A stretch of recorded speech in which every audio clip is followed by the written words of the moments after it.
Hello, everyone. My name is JD Calderon, and this is Indy Comics Explained. And yet again, I brought on another fantastic group of indie creators so that we can talk to them about crowdfunding. So that's our subject for today. But please hit like, hit subscribe, share out this video, let everybody know we're here. And without further ado, I'm going to bring in this guy. He says I boot him out, but he's back somehow. Thanks for having me on tonight. JD. I'm a longtime listener, first-time caller, and I think the Jets played a great game today. Even though they took the L. Oh, sorry, that is tomorrow's show. Different program. Did you say the Jets? Yeah. Who's that? What is that? You're breaking my heart, bro. You have a heart? Yeah. You have a heart? Only on the weekend. Only on the weekend do I have one. Only on the weekends? During the week, I leave it in the drawer at home. Gotcha. Thank you for having me on, though. Everybody, I'm JD Rosario from Unstoppable Comics. Been publishing books for over 15 years, much to the chagrin of my bank account and many, many failed relationships. Happy to be on here with everybody talking about comic books and hoping I can save folks a penny or two from the lessons that I have horribly learned. All right, very nice, very nice. And tonight's our co-host for tonight. Cool. Mr. Marvin Wynn. What's going on? Wynn, writer of The Edge, coming out of Comicsburg, not Pittsburgh. It's Comicsburg now. So we renamed it. Call it Comicsburg from now on. That's what it is. So when you're watching football games, it's not the Pittsburgh Steelers, it's the Comicsburg Steelers. I like that. Now everybody else got to roll in football in some way. You know what I mean? All right. I know we got some Canadian brethren. They play CFL.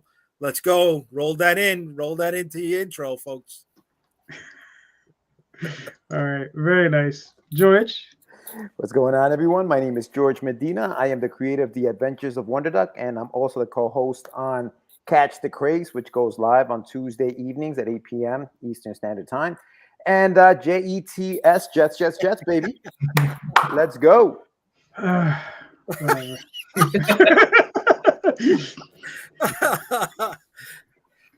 David. Hey, everyone. I'm David Barish. I am the president of Crowdfundr. I'm from Vancouver, Canada. So I guess the Seattle Seahawks won today. That was awesome. Close. Not too far. BC Lions are in the Grey Cup, if you guys even know what the Grey Cup is. So that's something. Okay. All right. Cool. And we have Larry. Please introduce yourself. I don't know nothing about football. Hockey. And even then, my team hasn't won a cup in like 60 some odd years. So Toronto Maple Leafs, pick up the slack. I'm Larry or LP. I go by many names. I am the writer and creator of the comic book Niobe, now published with the Antarctic Press. I'm also working on my second book called Savage Sin, which will be a dark fantasy romp. And I'm here to hang with the boys tonight. All right, cool. Hey, everyone. Hello. I'm Russ Casseday. Is that your name? I'm Sarah.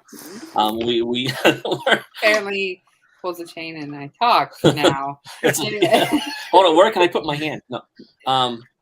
So we're co-creators of the comic book Charms. I've been in the comic industry for about the past 4 years. What I do mostly now is set up crowdfunding platform, crowdfunding campaigns for indie creators. I've done probably 40 this year for folks.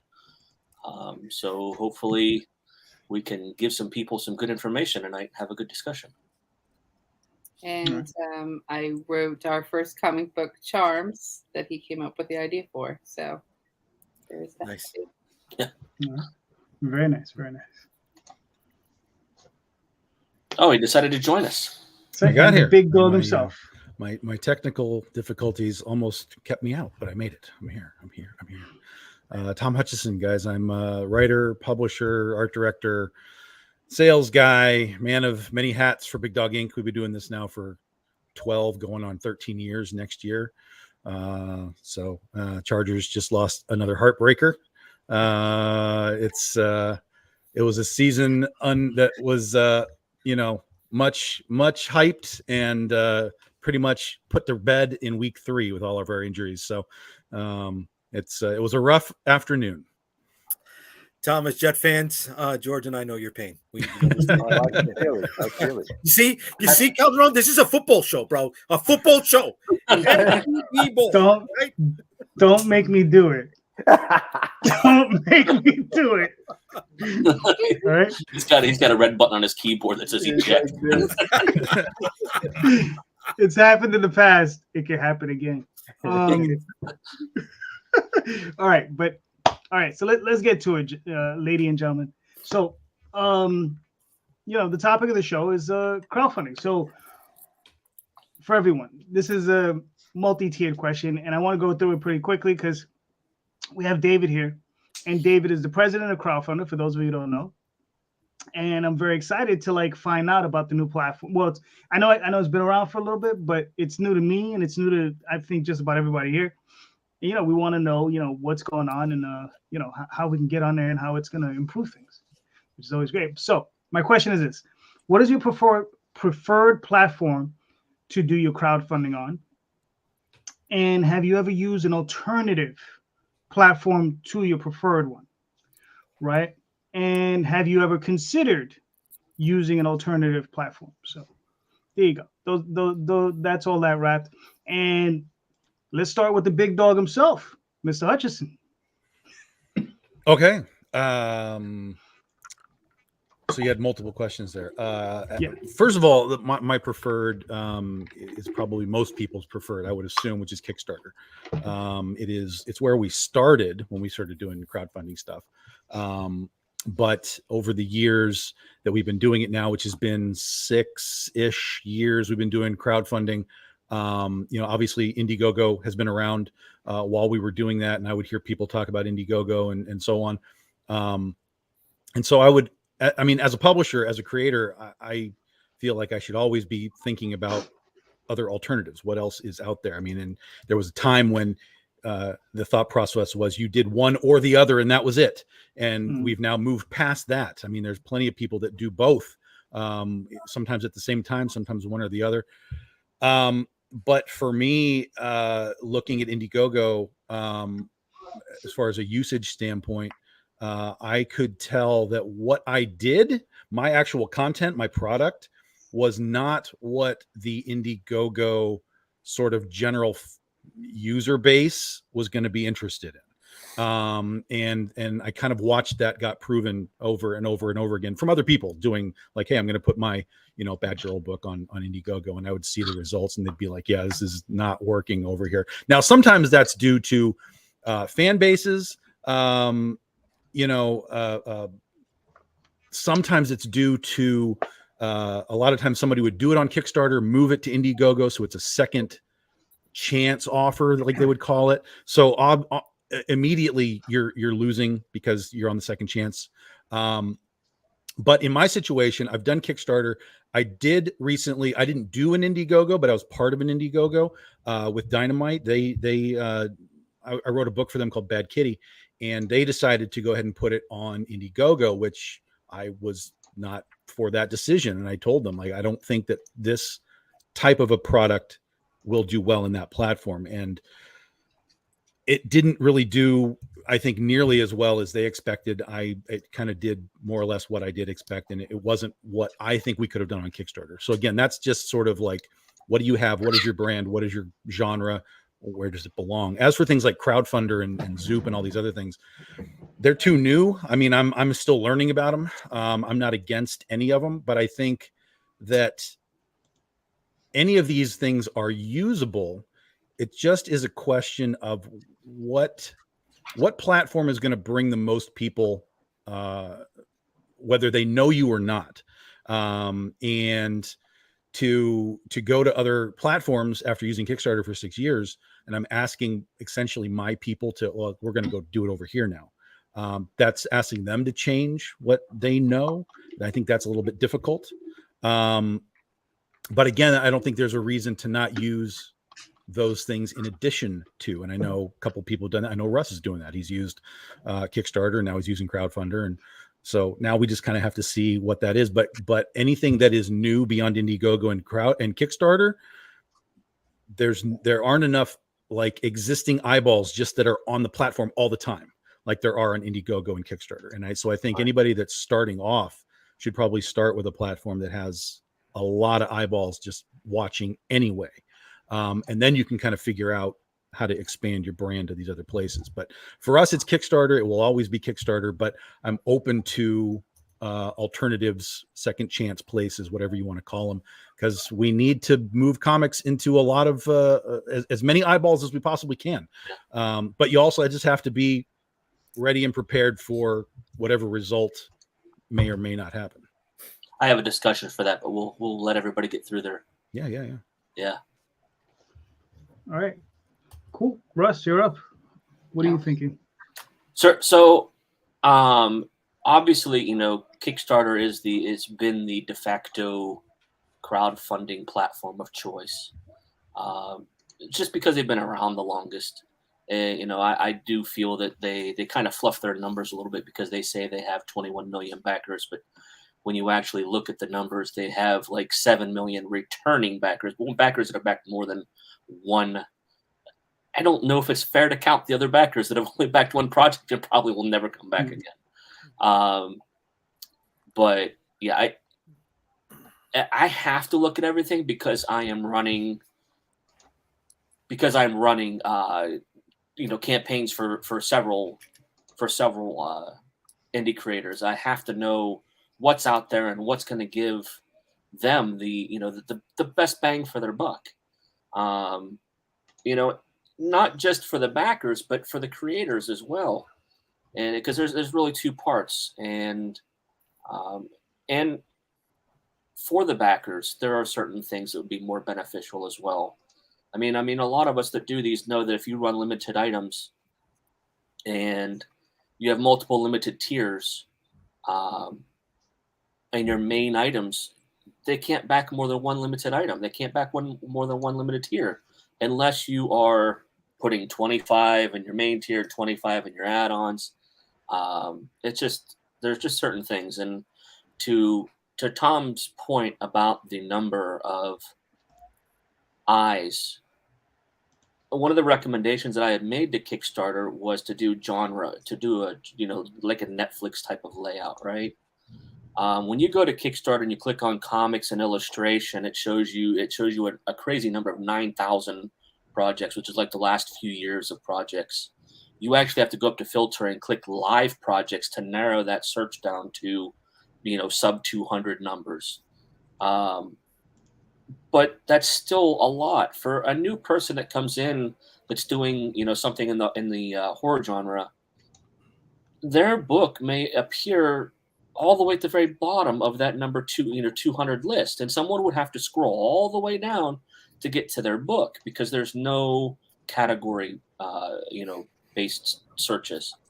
And I think that, that would really help if they just put categories in their genres so that you could click on horror and you would see that guy that would be all the way at the bottom of that list would be able to be seen because there's only 30 horror books. Well, and the suggestions would also be able to be tailored to, if you like this, look at this. Right. You might like it as well. As you scroll down to the bottom, the bottom of the projects, when it suggests other projects, you don't know what you're getting at that because there's no categories for those projects. So, I mean, I think that what's happened is that, Kickstarter sees people doing 100K, 200K, 400K, and they think, well, it's working. And no one's really paying attention that, 36% of comic-related projects are still failing. And there could be some pretty easy changes made to fix those kinds of things. I can't speak too much to Indiegogo. I mean, I've done, like 30, almost 60 Kickstarters in the last 2 years, but I've only done like 2 Indiegogos, and then I just did my first Crowdfundr, setup, which was my own book. But to be able to see that setup, it's interesting. It's, as a creator, it's interesting to see all of the different creation processes for those campaigns, and then to see what the backers are experiencing. So it's definitely, it's interesting to see the variations of how everything's created. It's not that you hate Kickstarter. It's no, absolutely. There are certainly tweaks that would have made it better. Certain people think that they must suggest all tweets or all things to make things better, and it's crickets because people are making 100K. I guess that's my biggest frustration as a creator who's trying to help new indie folks that have never done a crowdfunding campaign before, and to see them really struggling with making $800, $1,000 even, when there's just a couple changes that could be made that would get more eyes on their project. And I guess that's my biggest frustration with it. So for something that's been around that long, but isn't that all crowdfunding for the most part? I mean, even Indiegogo doesn't have that genre button. These are suggestions for all crowdfunding platforms. Right. Exactly. Yeah. Everybody's used to Netflix. True. All right. All right. Sounds good. Russ, George, what are your thoughts? Yes. So to answer your question real quick, so my preferred one is Kickstarter. Is the only one that I've done both, but that's the one that I've had the most success in is Kickstarter. Mm-hmm. My backup would be Indiegogo, which I've done a couple. I did Indiegogo way back before crowdfunding was cool to do. When it was looked at as you're begging for money online. I did that back in the day. So that's my backup. And I've looked at Zoop to possibly do something in the future. I've actually never looked at Crowdfundr, so it's great that Dave is here to kind of like enlighten us a little bit as to how that works. But yeah, that's my answer. Yeah, Kickstarter, backup, Indiegogo, and then Zoop is what I've looked at. All right, cool. David, you want to chime in? You got any thoughts real quick? Yeah. So first of all, thanks for including me and for sharing what you guys are using and your thoughts about it. One of the things that we look at when we think about crowdfunding is, and we are a relatively new platform in the arts world, is what is the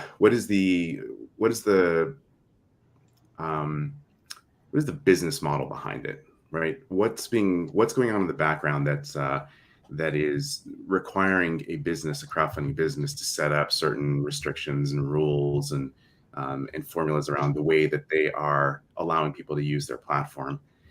And I think that there are certain elements of the way that some of the companies do things that will define what is the right type of creator to work within that platform.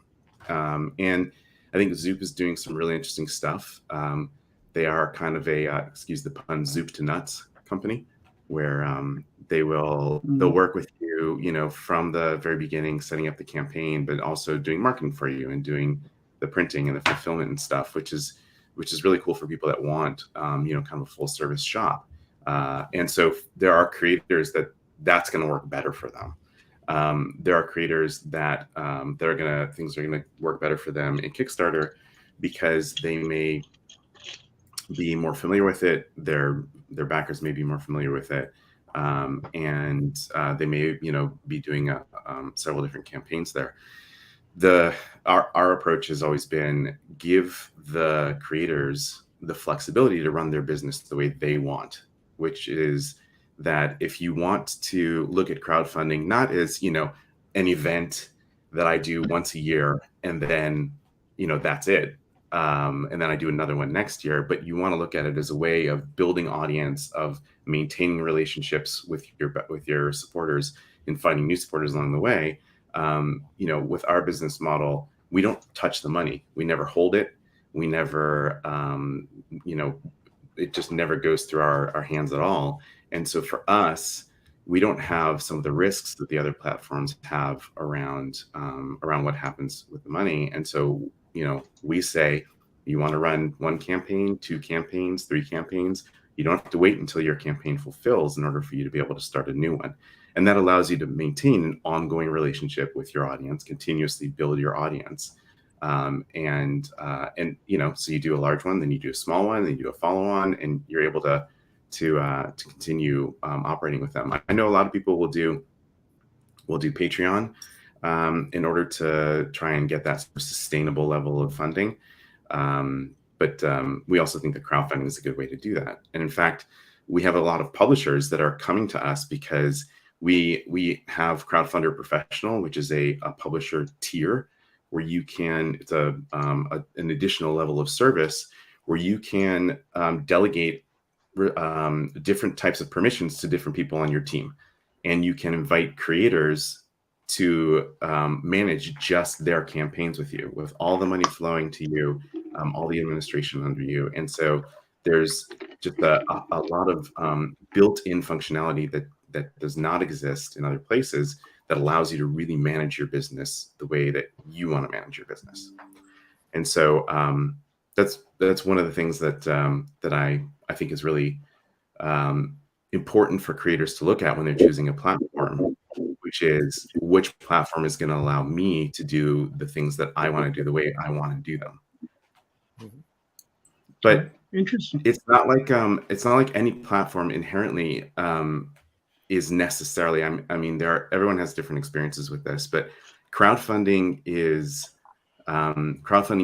what you make of it. It really is all about your marketing, your audience, building your audience, getting the people that are supporting you to spread the word about you, getting on shows like this to talk about your work so that it spreads out and and goes even broader.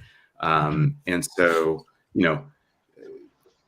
the platform that you ultimately choose, you're still going to have to do the work. You're still going to have to market it. You can't rely on the platform to suddenly drive supporters to you to back your project. There may be a small percentage that will, but for the most part, it's really about engaging, activating, and building your own audience. At least that's my perspective on it. All right, cool. We will be getting back to you soon, David. But Larry, what are your thoughts on that question? Preferred is Kickstarter. Clearly, I mean it's the granddaddy, right? Mm-hmm. Have I used others in the past? Just Indiegogo. So the normal route is Kickstarter first because that's what brings us in the most money. Then I'll do a secondary campaign on Indiegogo, much like Tom said, like a second chance campaign, if you will, right? And that doesn't bring in nearly as much money. To give you the exacts, we do 30,000 Canadian on Kickstarter. I do 1,800 on Indiegogo, right? Right. But that 1,800 though also paid for coloring for my next book. So what the hell? I'll take the extra money. Yeah. But when you talk about Crowdfundr now, which I can't wait to learn all about, then you're talking about yet a third campaign, right? Unless if you forego one of the two you're already doing, right? And I can never see anyone sort of foregoing Kickstarter because it has the most eyeballs. Let's just be real here, right? But if David can sell me on Crowdfundr, then I might just have to do a third chance campaign. You know what I mean? Or drop Indiegogo and try Crowdfundr instead. Well, there's that too. With the knowledge of what Indiegogo does for you. Maybe you say, okay, let's try Crowdfundr. Well, I don't think Indiegogo really does too much. In fact, they have that whole shadow ban sort of controversy that's going on right now. But Kickstarter does promote you. They'll give you the Projects We Love badge. You do sort of know what's in your same genre, though, because if you scroll down to a Niobe campaign, you're going to see all the other Bad Girl books that are sort of being advertised. There's Mary Machine Gun, there's Reign of Ages. You'll see Tom Hutchson underneath, when you scroll down to the bottom. It is kind of lumped in categories because they will show you related books down at the bottom. Somewhat. Yeah. All right. Cool. Marvin? What? Your thoughts, sir. Your thoughts. So I've only done a Kickstarter and I'm still recovering from that fun stuff on that one. But we are going to try Zoop with the Edge and Chess Phantoms crossover, and we're going to see how that goes.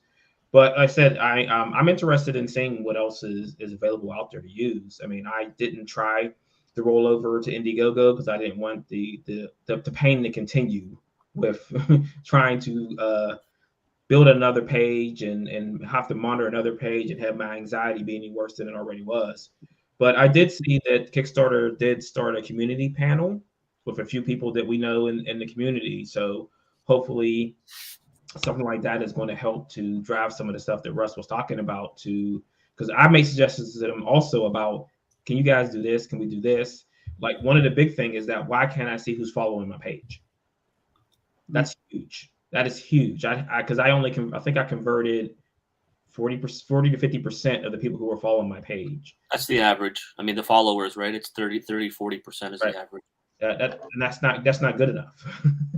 So we should be able to target those people with emails or communications and say, hey, you're following, why aren't you backing? What can I entice you with for you to turn you from just following me to backing me?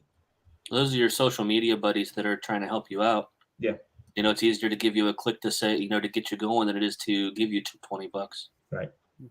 But I mean, like I said, if you knew who they were, then you could say, hey, John, you're following this. Why are you not backing me? Hook me up. What's up?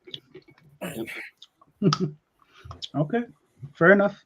Mr. Rosario, what are your thoughts? Yeah, David, I apologize. I don't want to make it seem like we're all beating on crowdfunding here, but yes, I am one of the people that does use Kickstarter as their primary source with not using Indiegogo at all. I used them once and I found that the amount of money I spend advertising the project on Indiegogo, I get better results when I advertise just my website for their secondary source. I'd rather drive the traffic to my website, generate that crowd that way. I use Indiegogo not just because it's user base. Anybody who knows about who's ever pitched a crowdfunding platform and wants to expand beyond their personal community, right, their own followers, knows pitching the platform is 50 to 60% of the time in pitching the project, right? I mean, and it's a headache just getting people to sign up. I pitch it. I don't even use the term Kickstarter when I say I've got a project up. I say, oh, check out my pre-order, right? And when I say that, people are more inclined to follow me on the process of pitching the platform and the purchase of the book. So with Kickstarter, yes, the user base is there, and that pitch is a hell of a lot easier. Another thing is that Kickstarter has a lot of other affiliate sites that help with, aggregate of the analytics and tracking. And some people may feel those numbers are fluffed. Yes, but in today's world of post and social media, right? Those are all talking points. And those are things, information that you can get from those affiliate sites to use as talking points in pitching your project and constantly rolling information out there. So that's one of the reasons why I use that. All right, cool. For myself, yeah, my primary source is Kickstarter. I'm on like 28 campaigns at this point. Mm-hmm. I've done about 6 on Indiegogo, but Indiegogo, Indiegogo is like a rough lover. It's like you get punched in the mouth, whenever you approach it, or at least that's how it feels. I raised some money on there, but it's always a struggle to do it. I've thought of some of the other some of the other platforms, and I'm always open. That's the one thing, is that if there's money to be made, selling books, I'm gonna pop up. You'll see me at some point. I will be there. Because in the end, I have artists I need to feed. So, we got to generate revenue, and that's how we do it. All right, so I'm gonna open it up to the panel, right? Whoever wants to, if ready. anyone, I'm ready. I'm ready, baby. I have a quick comment about Indiegogo before we move. Okay. All right, go ahead. I think that with with Indiegogo, a lot of the people that I noticed on there. So if we use Billy Tucci as an example, because he does both. Right. He generates a lot of money on Indiegogo because he's bringing his audience with him. Right. He's not. You're not going to Indiegogo to find an audience. That's generally you're bringing people with you to that platform that are already on using that platform that are going to put the money into that. Marvin, that's a very good. That's what I was going to say, was that a lot of people, the reason why people have difficulty with Indiegogo after Kickstarter is because a lot of the same people that back Kickstarters are backing Indiegogo. So if you're not offering new cover variants on Indiegogo, you're offering the same covers that you do on Kickstarter, you're not gonna get any money, because it's pretty much the same thing. You're gonna get a little bit of new audience that only use Indiegogo, but for the most part, you have to bring like Marvin said, you have to bring your Kickstarter followers over to get new new cover variants or whatever. That's pretty much what that is. So you're telling me if I made a campaign for a book and I had 5 covers on Kickstarter, just to say 5 covers. Yeah, and you did 5 different covers. Whatever amount of money that we made. And then we went over to Indiegogo and we did 5 completely different covers. Your assumption is that we would do a similar amount of money? I'm not saying you would I don't think you would do a similar amount of money because not everybody's going to back your campaign twice. But I think that you would do better than using the exact same covers. Right. And like you said, really one into the mix. Yeah. New. So yeah, but then why not just simply make 10 covers on your Kickstarter and make the money in one shot there? Well, you are, right? No, I'm not. Right. I mean, but not. That's my point. I mean, I just did a campaign where I only had 5 covers, where which was a very small campaign in this particular case. But if I were to go to Indiegogo or Crowdfundr or somebody else right now, my initial thought would be, well, I'm just going to take these things that I already exist and I would move them to another platform and so on. But if I were to say, okay, here's Princesses versus Zombies again with 5 new covers on Indiegogo or Crowdfundr or whatever, why would I want to drag them somewhere else as opposed to just saying, well, if I'm going to do 10 covers anyway, blap, here's it all in one spot? I think because you guys are running them after, but it becomes psychological. It becomes the add 1 or add 2 and be like, and over there, I do have an exclusive cover that's only present there. And now they feel like they've missed out on something. Right. So but then you're just forcing them to change platforms. Right. I mean, but and also the other part that when I say that he's bringing his audience with him, it's technically, and we all know what it is not the same audience as Kickstarter. No, that specific audience is not. You are correct. Yeah. So and you got to cater to that audience. So if you want to do well on Indiegogo, and that's just the bottom line. That's how it works. Right. That's why it's not an option for if you ever watch Billy on Pop XP, you'll see that there is that separation of Kickstarter and Indiegogo people on his channel. Yeah. And I consider Billy, Brian, and even to an extent Dan Mendoza is kind of separate. They're kind of separate from everybody else. And I say that because they've all had books that have been published for many years, and have been in stores through Diamond and everything else, and that basically they transcend just indie buyers, right? They're bringing in their mainstream buyers as well that normally wouldn't come to crowdfunding platforms to buy comics. So I think there's 2 different audiences. There's indie backers and mainstream backers. So the other thing is like to go to a third crowdfunding site, right? Like is Crowdfundr, David, just for comics, or is it like for a variety of things? You're muted, by the way, sir. Crowdfundr is not just for comics. Crowdfundr is for the arts. And so the first audience that we're working with, that we're focusing our attention on, is comics. So I don't know if now's a good time, just to give you guys some really quick background on Crowdfundr. Crowdfundr is from a company called Connection Point. Connection Point's been around. I'm done moving the conversation to this side. You're good. Okay. So Crowdfundr is part of Connection Point. Connection Point's been doing crowdfunding for 12 years. And we've been doing it under our primary brand, which is a brand called Fundraiser. And if you do a search online, alternatives to Kickstarter, you'll see that Fundraiser shows up very often in, if not the top alternative to Kickstarter, as in the top 5. And what happened is that there was a comics creator named Matthew Allison who did a book called Cancor. And he wanted to crowdfund it early this year, and he didn't want to do it on Kickstarter. And so he went out and asked, where should I do it? And people told him to try out Fundraiser, and he did. And he set his goal at $25,000. He ended up doing $62,500. And when we reached out to him to talk to him about his campaign, he said that he thinks that there are a lot of people in the comics world that are looking for an alternative, that they're not entirely happy with what's there right now, and they would like an alternative. And he introduced us to a bunch of comics creators who said, yes, please launch an alternative. And so So we took all of our experience in fundraiser of 12 years and made some modifications and launched Crowdfundr in June. So Crowdfundr has only been around for just a little over 5 months right now as Crowdfundr, but the technology, the underlying technology, has been really tested. We've done $250 million for our campaigners. We've run over 200,000 campaigns. And so this isn't a brand new platform. It's just a new one to the arts.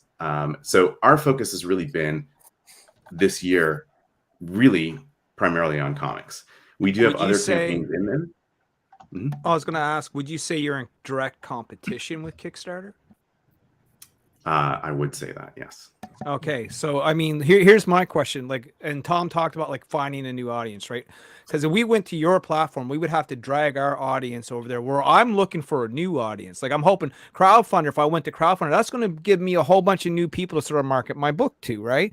So now you're trying to compete for me as a creator to go over to where you are. So right? So how do you accomplish this? Okay. So there are several ways that we accomplish this. The first thing that I wanted to talk about, though, is I wanted to sort of address this idea of the second run. You know, because Larry, you were saying that you would do a second run on Indiegogo and just get like $1,800 off of a $30,000 Kickstarter campaign.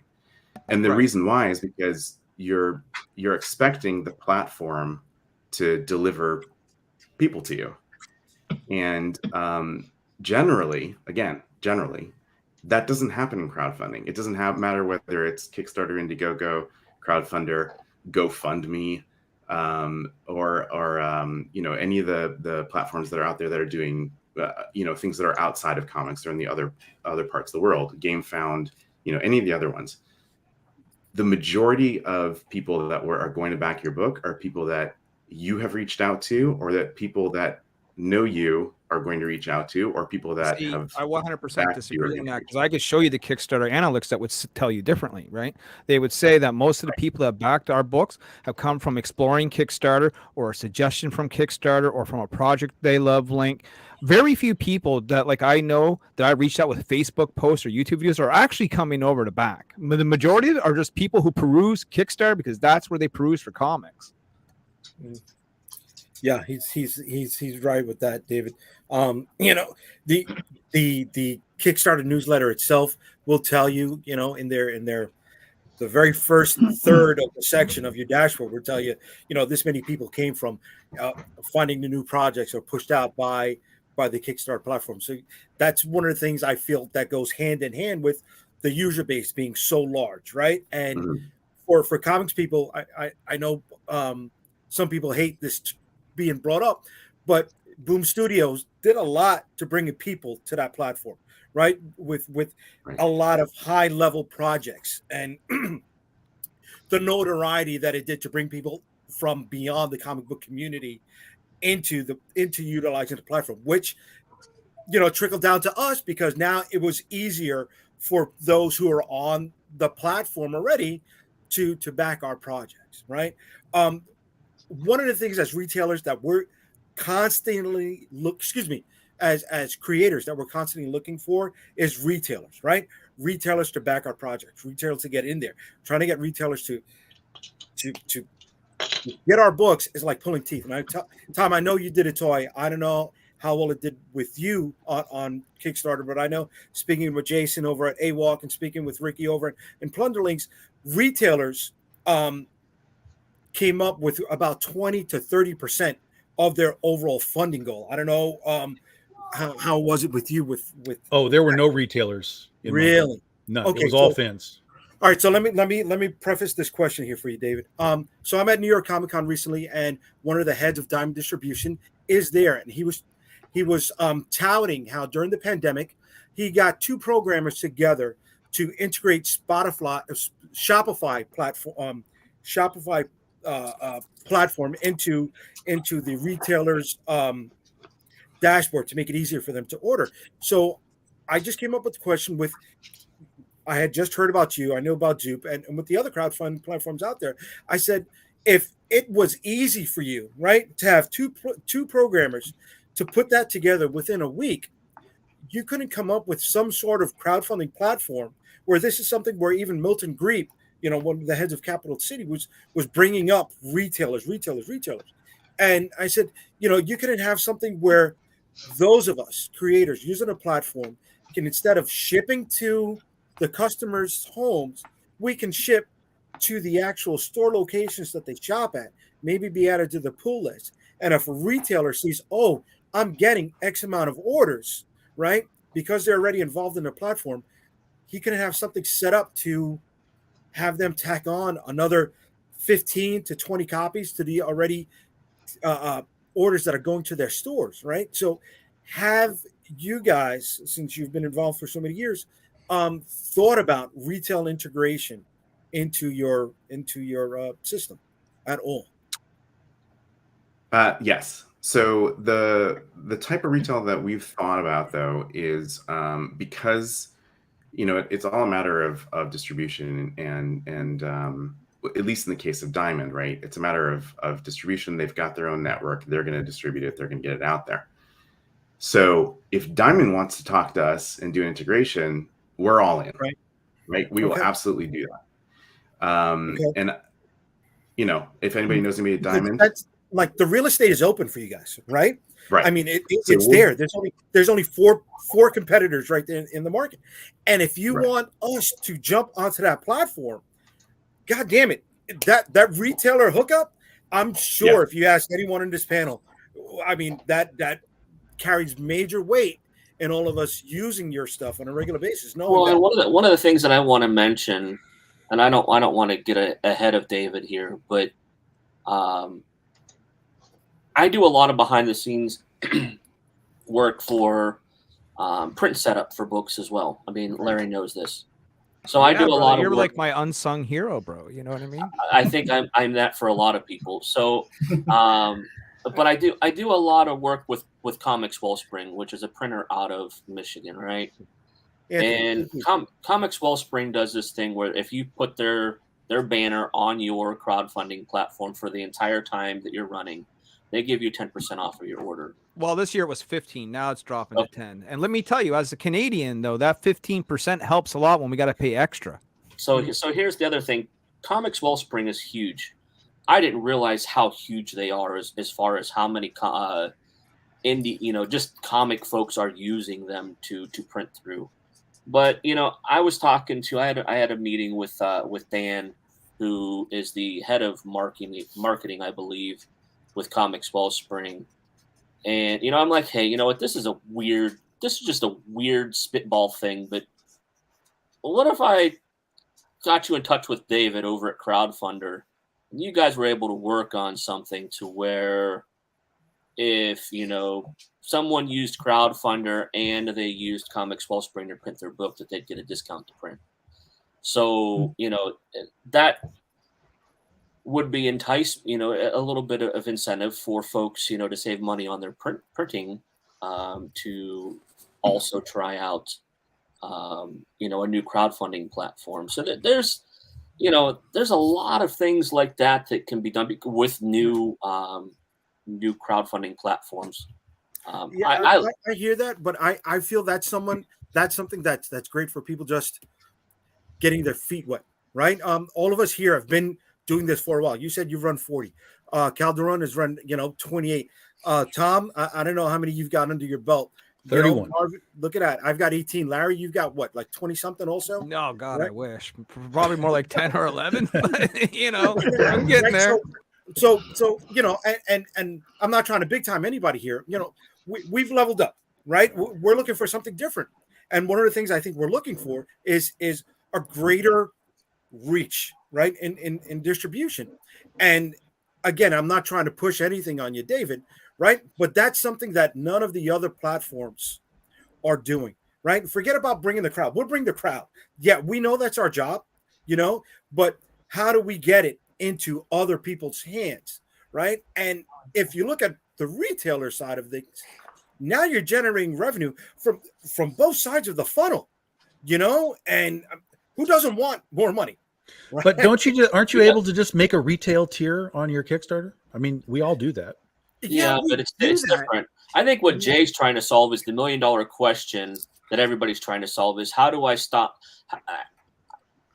I love that other creators back my projects on crowdfunding sites, but how do I get the people in the local comic shops to see my And we know that too, to see yeah. my to Well, see my getting books? comic shops, that's what you do, though. I mean, But how? I mean, well, that's you not go through a publisher like I did. Yeah, with traditionally JD. comic shops don't give a crap about anything that's not in Diamond. Right. I mean, right. that's They don't. But if they already see that orders are coming to their store from another source, well, God damn it. If you're not paying the shipping for it anyways, right? Why not get in on another 10 or 15 copies to the store for, for the shelf, right? Think of it like where are the books that are going to your pull list. If you're a store owner, you already know you're ordering 10 to 15% more than what you got on your pull list just for the shelf. not necessarily. I mean, Okay. you guys do realize Okay. there are local shops right now that are ordering Merc. They're ordering Lady Death. They're going to. They're ordering Niobe too. from the Kickstarter, correct? No, No, from from EP. Diamond. From Diamond. Well, Diamond or Yeah. Lunar. Merc is in Lunar. Right, you gotta understand that when we went to Antarctic Press, we got our books in comic book shops now. So that's extra eyeballs on the prize when people go to the comic book store. That's going to lead extra people to the Kickstarter because they're going to see that the new Niobe book is out after something they picked up for $5 from Diamond, man. Right. See, I think Diamond has a little bit of a double standard because when you go through their application process, right, they want to know what are you doing different than on Kickstarter that you can offer to the retailers. But excuse me, they're sucking fucking Polito's dick, right? Because he's putting the same books out there on the shelves that he's running off of his crowdfunding campaign. Right. I think what you're looking at is a multi-tier thing that we've been trying to solve for the past 3 years. A long time. How do we entice a retailer if they don't know anything about you or the book? And I mean, I had five backers, retailer backers on my Kickstarter, and one of them was local store. So I mean, I wiped them out because they get everything I do. But there were other local stores that were like, well, I mean, we'll wait until the book is out. We don't want to wait. And I talked to 150 stores, and it was pretty much almost the same thing, is that we don't want to wait. We don't want to wait for the Kickstarter to fund. We don't want to wait for the books to come in. We don't want to wait. We want it now. We'll wait till it's in Diamond, we'll order it, but we don't want to deal with the crowdfunding thing. So which is ironic, Marvin, because we got a turnaround time of almost 2 months. Whereas when you're going through Diamond, it's about 3 to 4 months. Right. But it's the thought process and the mind of them that, well, this person took a year to get their stuff sent out. This person took 2 years. We backed this book. It took 4 years. It took 5 years. It took 6 years. So it's in the back of their mind that it doesn't matter what you did. It's what that other person did that murked up everything. Right. So if David is in the mode of saying that, can we talk to Diamond? Can we go around Diamond? Yeah. Right. Go right to the retailers, because most of the retailers that I talk to are willing to go direct. So if you can promise them a product on time and that product is moving on the shelves and you can make it available for them to order it in the store, you have the machine set up and say, hey, we've got this new product coming in. It's not through Diamond, it's through this crowdfunding site. Now you change the game. Now people can order it in the store when they're in the store because they're there already, or the store makes it available for them in some way through their website or through their newsletter or things like that to make sure that those people get it. And a lot of these stores have YouTube shows. So, I mean, it's the world is open for this kind of thing. Someone just has to grab it and do it. Right. Yeah. Landscape is shifting. Can I jump in real quick? Hey, listen, my thing is a little different than Jay's. Jay's wants to get it to retailer shops, and that's fine and that's good. But I'm more concerned, and I think this is where Thomas and the other guys were talking about, is there some possibility? Like, we know there's a Kickstarter crowd, there's a Indiegogo crowd. Is there a Crowdfundr crowd, right? I mean, it might be a smaller community, right? But if I can get 20, 30 heads that are new to my product, right? That's something. You understand? Because from 20, 30 people, you could generate $3,000, $4,000 sometimes, depending on what you're producing. Now, that's my question to you, David, excuse me, is do you feel that that's there, or is that something that could be developed? So it's okay, Sorry, David. go I just wanted to mention one thing, Sarah, and Sarah just mentioned it in my ear. When you're done when your crowdfunder campaign ends, what happens? What option do you have? What can you do with that? You can turn it into a store, right? Are you asking me? Yeah, you can turn it into a store, correct? A perpetual store. Any crowdfunder campaign that ends immediately rolls over into a store. And so while the campaign ends at a certain time, the purpose of the campaign end date is to create excitement. It's to create, sort of this idea of knowing this is when the campaign ends. But the campaign itself can immediately roll over into a store, and people can continue ordering from you. So you essentially don't have to go somewhere else. You don't have to set up another source somewhere else. And you can keep taking orders until you actually hit that print button, and you'll know that you've got how many you need to get. So and you don't even have to close it then. You can just leave it open as your store if you want to. And one of the reasons, Sarah? I was just going to say the reason I mentioned that is here for that reason, because you're saying they don't want to wait. Your book's done. Your campaign's over. You're fulfilling. That's when you can say, retailers, here's a site. Go order. You can we're ready to ship. You can give them a promo code. That was to my give thinking. them a discount. That's why I whispered. Yeah, and the promo codes are available in our platform to. I actually used the promo codes. I gave my Kickstarter backers the first one a promo code to get 10% off of the second issue in Crowdfundr. But that's big, because that's an incentive to go to another platform too. Yeah, Right. Dave, I have a question actually from the standpoint of a fan, right? Like from a fan, and I know you're being bombarded with all these thoughts, and then you're not even able to answer any of the questions that we've asked yet because we're all just talking. But my question is this, and I think that to your point, JD, you calling it a pre-sale and having it to call it a pre-sale, and I think the reason why we have to do that is because people hate to sign up for shit. Yeah. So whenever I try to tell somebody about my Kickstarter, they're like, oh, I got to sign up. Now, I did notice on your website, you have 3 buttons. You have, are you a creator? Are you a publisher? Are you an indie fan? If I'm an indie fan, do I have to sign up to your platform before I can even put any money down into a product that I want to buy? That's my question. You don't have to sign up for our platform ever. So Nice. even if you want to support something and you want to buy it, you can go ahead and support it and buy it, and you do not have to create an account. Okay. You can But just go ahead and do it. here's the nice thing, though, right, David? When that backer backs your platform at that time, it gets their email address, their shipping address, and it charges their card all at one time. Right. Okay. Yes. So it's like an Indiegogo at that point, where it's an there's- immediate charge. I think it's more like a GoFundMe. No, it's immediate charge. I, as the creator, get my money. I don't have to wait. Okay, so I'm not waiting, until 2 weeks after the campaign ends. So for Charms 2 that is on Crowdfundr right now, I have already gotten tons of money. If I had, being relative, we would like to continue to. If I had the book completed, if I were done, 100%, we did it ourselves. The first person that backed that book and paid, I could ship them their book. If we want. Yeah. So let me explain that. Let me explain that a little bit further, because I think it is a pretty significant advantage. And like I said, we try to make things creator friendly so you can do business your way. So in Crowdfundr, you can choose. You can either do an all or nothing campaign, which is what all of you are familiar with from Kickstarter, or you can do a keep it all campaign. If you're already done and you just need to figure out how many to print, you can do a keep it all campaign. And with the keep it all campaign, because we never touch the money, that first order that comes through immediately gets charged and the money shows up into your account, right? It goes directly into your Stripe, into your PayPal, the moment that they hit submit. If you're doing an all or nothing campaign, the other distinction that we have is that as soon as you hit your goal, so let's say you set a goal of, I don't know, we'll just say $1,000. If you hit your goal on day one of $1,000, you can choose, you don't have to, but you can choose to fund that campaign on day one. And so then that $1,000 shows up in your account immediately. And any order after that shows up into your account as soon as that people place the order. So you don't have to wait until the campaign is over.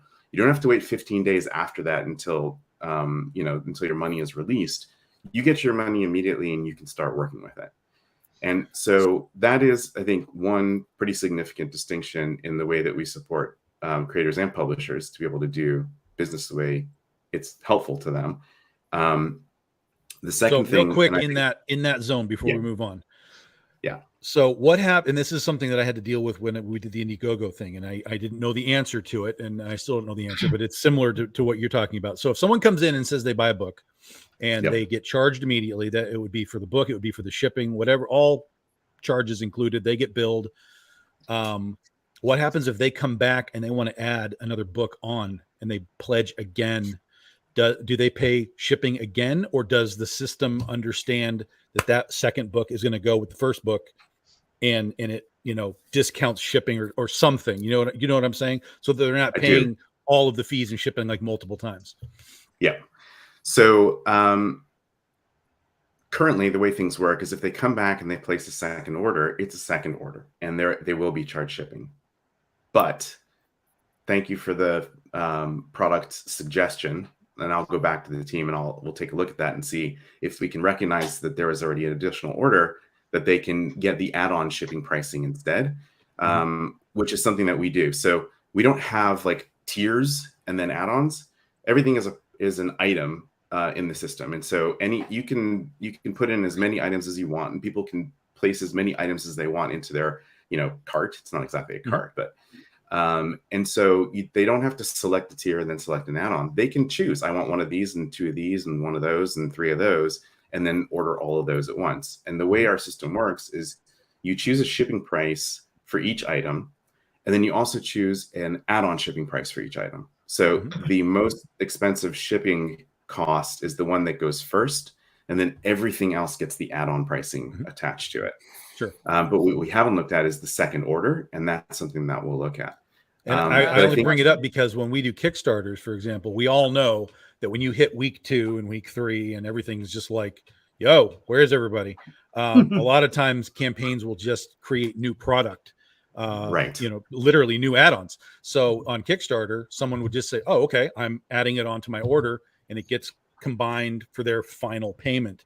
Whereas with Indiegogo, even if we wanted to do an add-on in the middle of the campaign, they would literally have to buy a book again, and it would tack on all the shipping and all that kind of stuff. So really, to make a campaign fully functional, it's got to be able to read multiple orders to avoid that shipping cost, because shipping already sucks and it's going up all the time and so on.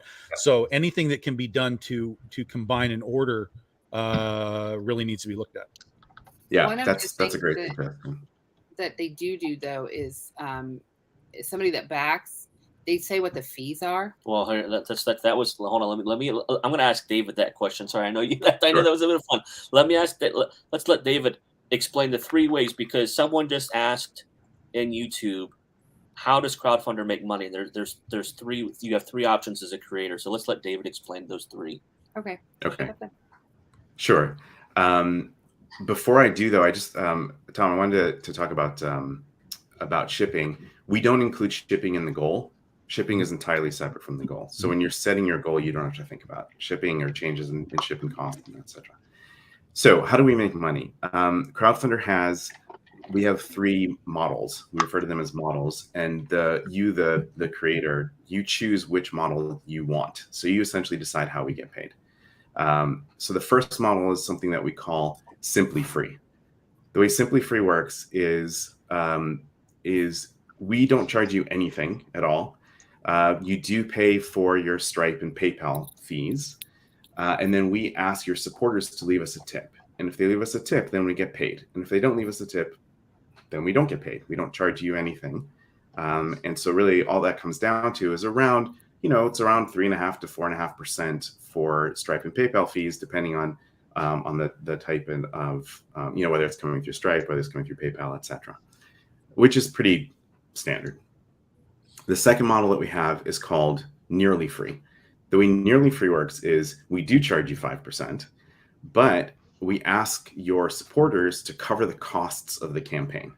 So what that means is that we ask them for our 5% plus, and again, we get whatever your actual fees are going to be of, for PayPal and Stripe. So it's around another 3.5% to 4.5%. So let's just say we're asking them for 9% to support the campaign, to pay for your fees. 90% of the people do. They're excited about their campaign. They've got, they really want to see it fulfilled. They want to see it happen. They want to see you succeed, and they are willing to cover your costs. And what that does is that brings the cost of your campaign down from, having to pay the platform fee plus the credit card fees, which is around 9.5%, down to somewhere between 1% and 2%, which is cheaper than our Simply Free plan, which is cheaper than the cost of credit cards, which is why a lot of people like to roll over their stores with us, because there is no store out there where you can sell that's going to cost you between 1% and 2% of your product. It's just the cheapest way that you can sell online. And then our third plan is called Not Free. And we call it Not Free because we charge 5%, and then Stripe and PayPal charge their 3.5% to 4.5%, and you end up paying, somewhere between 9 to 10%. And that's a model that everybody here is very familiar with, right? Mm-hmm. The number of people that choose that on Crowdfundr is trending towards 0, but we have that option out there for those that may, for example, if you're a nonprofit publisher, you may have a grant that will help cover your fees, and so you may choose to do it that way. But those are our 3 models. You get to pick which one you want. The majority of people choose nearly free because it brings the cost of crowdfunding down to between 1% and 2%. And the so effective rate for me right now is 1.2%. Yeah. How your effective rate is what? 1.2. 1.2. Yeah. Now. So I mean that's pretty compelling, and it's something that can make a big difference in your campaign and the costs associated with your campaign. That's how we make money, and we do make money off of all those plans. We make money. We do fine. I've got 2 kids that need braces now, so I got to find a way to pay for that. Listen. How do you? This was brought up earlier, and this is going back like 30 minutes, man. But how do you go about like late campaigns? Because here, someone brought up like, sometimes you're waiting a year for a campaign, sometimes you're waiting 2 years for a campaign. And I'll tell you, brother, it makes all of us look bad when these creators can't fulfill. You know what I mean? Mm-hmm. And I don't think that these crowdfunding sites really do much about it. Are you any different? Do you, like, when you say, this campaign ends on this date and then you put it up into the store, if these guys aren't fulfilling, do you take them down? Is there repercussions? What happens on your side of things? Right. Is there an Angie's list, right? To say, with this person has fulfilled this many campaigns successfully, right? Right. Mm-hmm.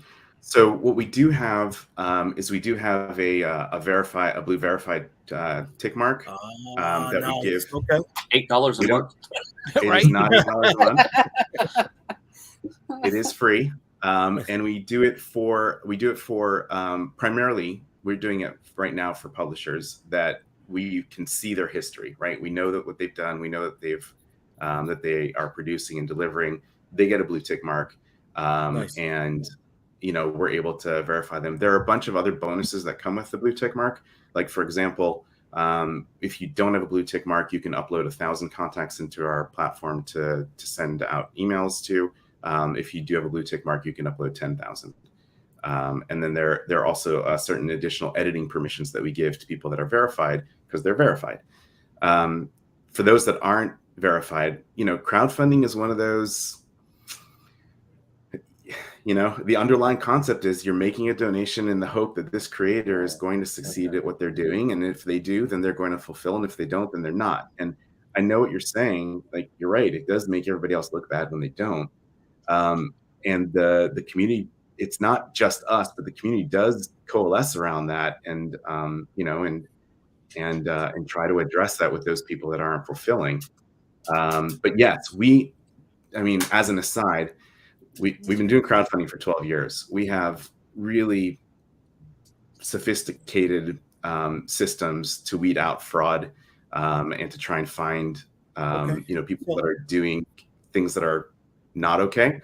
But there are also people that they start a campaign, it's successful, they raise money, and then they get sick and they can't deliver, and it's awful. But most people do not intend to go out and defraud people and make mistakes.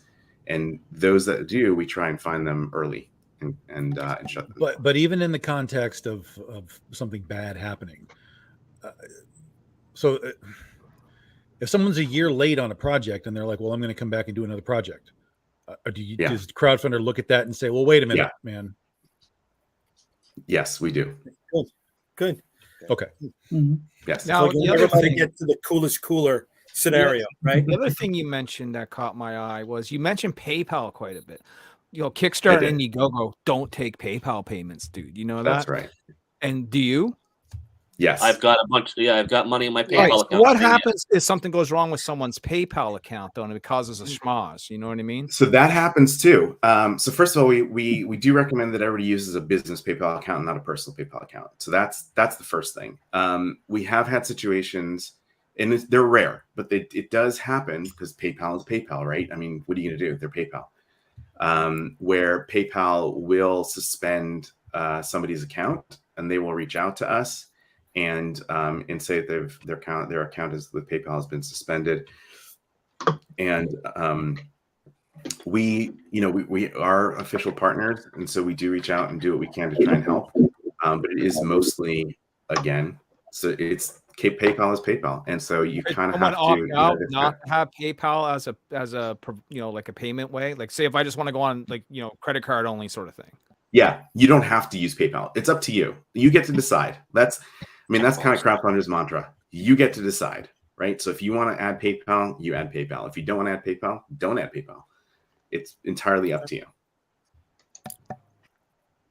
All right. Well, Mark says, okay, my next question is, where the hell were you in August when I was doing my Crowdfundr with George? I was right here. We launched in June. I think making phone calls back and feel forth. free to shoot me a note. I'm on Twitter at Barish, my last name. Feel free to shoot me. Do you allow short campaigns, or is there like a strict time frame that Nope. these things have to run? You set whatever time you want on your campaign. We don't allow for all or nothing campaigns to go beyond 60 days.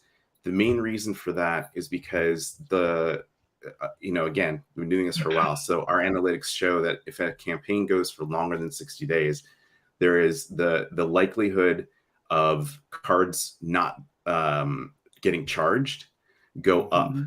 Right. So between 0 and 60 days, you have an up to 5% chance that 5% of the cards won't get charged. Beyond that goes up pretty significantly. And so now, yeah. Refunds, right? Let's say I back a book or someone backs a book. 5 days later, they have buyer's remorse. They don't want to back the book anymore. They want a refund, but you've already given the money to the creator. You know what I mean? Right. How does that work?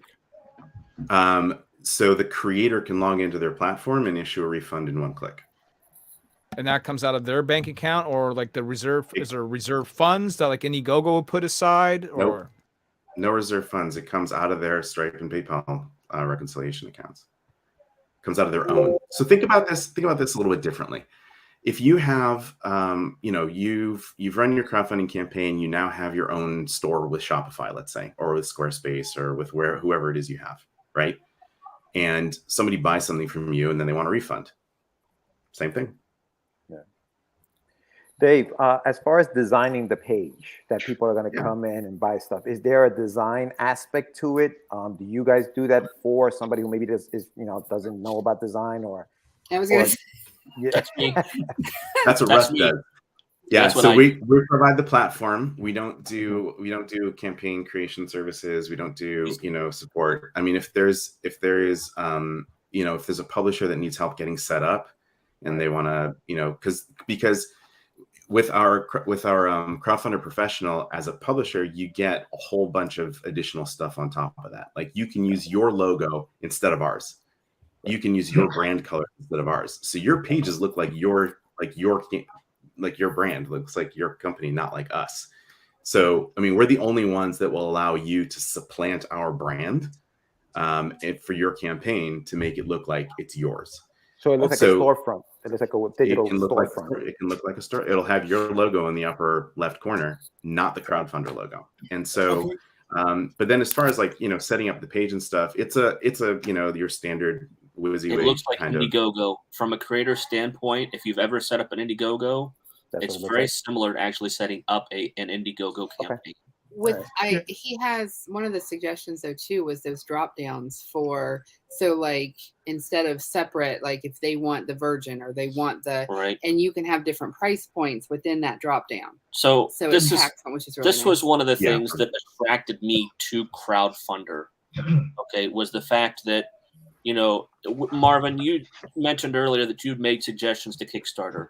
Yes. I've made a ton of suggestions to Kickstarter. I am sure there are a ton of indie creators that are sending suggestions to Kickstarter. None of them have really come to fruition. Yeah. So it took me all of 2 months, not even that, of talking to David and working with Jesse, one of their his programmer.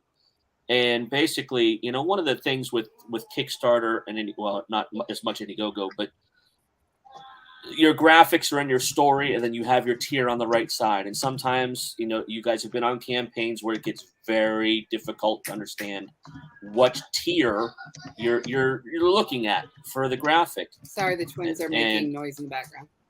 And and basically, what's nice is with Crowdfundr, one of the suggestions that I had made was that they already had variants. So if you click on cover A, you had a drop down for cover A, B, C, and for trade, virgin, foil, metal. You can do whatever, what are the 500 or 250 limitations of variants, something like that. You can do however many you want. But when I talked to Jesse, I'm like, the virgin we want to be more money, the foil we want to be more money, and the metal we want to be more money. So they went in and basically programmed it so that you can set price points for each of those variants. So I didn't have to do cover A virgin, cover A foil, cover A metal. I didn't have to do, there's none of those tiers. It's cover A. You click on cover A, there's a drop down. If you but you still have to fill in that information for the drop down. You, as a creator, you do. Yeah. So what's the difference between that and just making a tier? It's less confusing, I think, for the buyer. That's it. For the buyer. It makes it easier for the buyer. I mean, we do all the work, and then the buyer just goes in there. Oh, I want that cover. I want that cover. That's it. Yeah. Because I think that's the problem with some Kickstarter campaigns. They get too cluttered and too busy, and people just forget it. I don't want it. You're still going to have to make a graphic to let them know. That's user error. They should suffer for that. I mean, you still have to make a graphic letting people know that these different variants are available. I mean, if you're just depending on a drop-down menu without any other source, you're in trouble, man. Well, I mean, that's up to you. I mean, because if you've got one cover that has 4 different versions and you're not showing that there are 4, that they even exist in some cases, and then what they are, and in some cases, like when we do things, oftentimes when we do a different version, like a virgin or a foil or something, we'll change the art even, and so we have to show all of that, anyway. So again, I'm not against the drop down idea. I mean, it's not like I'm poo-pooing it, but it just feels like a little much ado about nothing to me. But you can still do that, and like Indiegogo, you guys have set up Indiegogos. You have that graphic, right, for each tier. I do like the graphic. Yeah, Kickstarter's missing that. Crowdfundr does have that. So. For sure. All right. So in this level of customization, since we're in this area right now, do you offer an embed code? Right, I use WordPress on my website. So absolutely. Is there a way where I can use, an embed where I've done all my setup through the dashboard on Crowdfundr? Boom, it's prepped. I can take that embed code and I can place that on either, a separate page within my site or on the front page or in that little Twitter widget that's on the side. So that way the people that are coming to my website think they are purchasing it through me, but they're still getting processed through you. And that way, what's the scenario where the more somebody clicks, the less they're inclined to make a purchase, right? And you kind of eliminate that scenario because they think, okay, they're going to whatever with me, unstoppablecomics.com, as opposed to crowdfundr.com.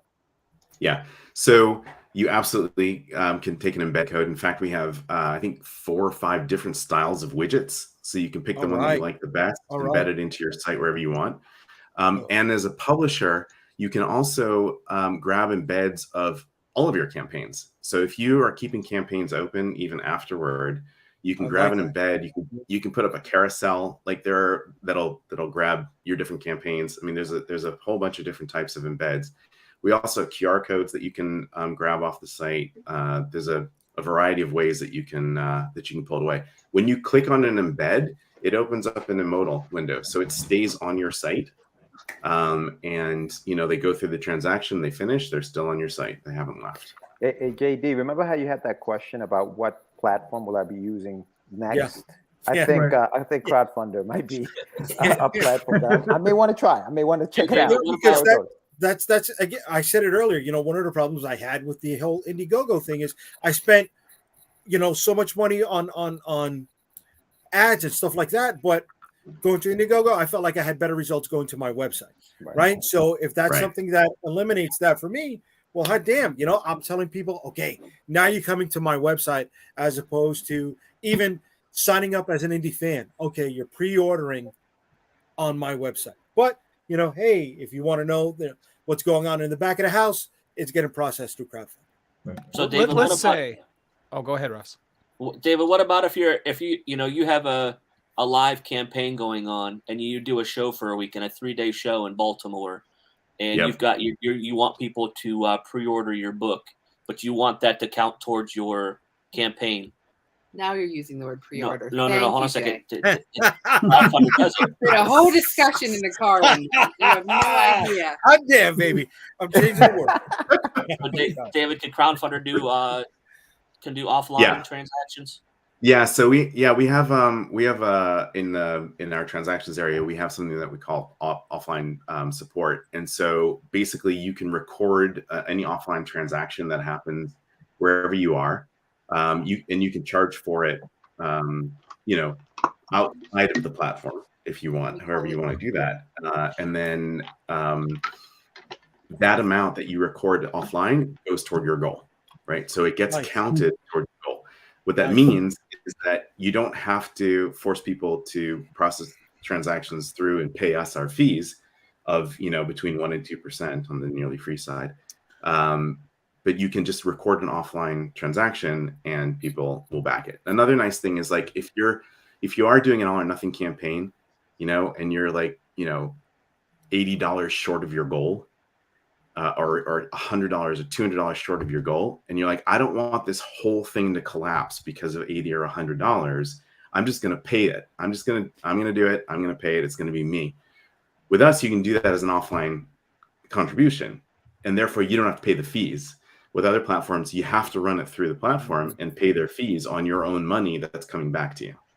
So it's just another way that we try to be a little more creator friendly. Save you guys some money. I feel like that allows for the cheat. Oh yeah, like really easily allows for the cheat. Yeah. It does allow. You know what I mean? I hear that, but I mean, with me, I don't know about you guys, but I've had people say, "Oh, I just want a shirt. Can I give you $25 for the shirt?" Yeah. And okay, I'll take the dough. Right? No, and but what I'm saying is that there are. Let's say you had.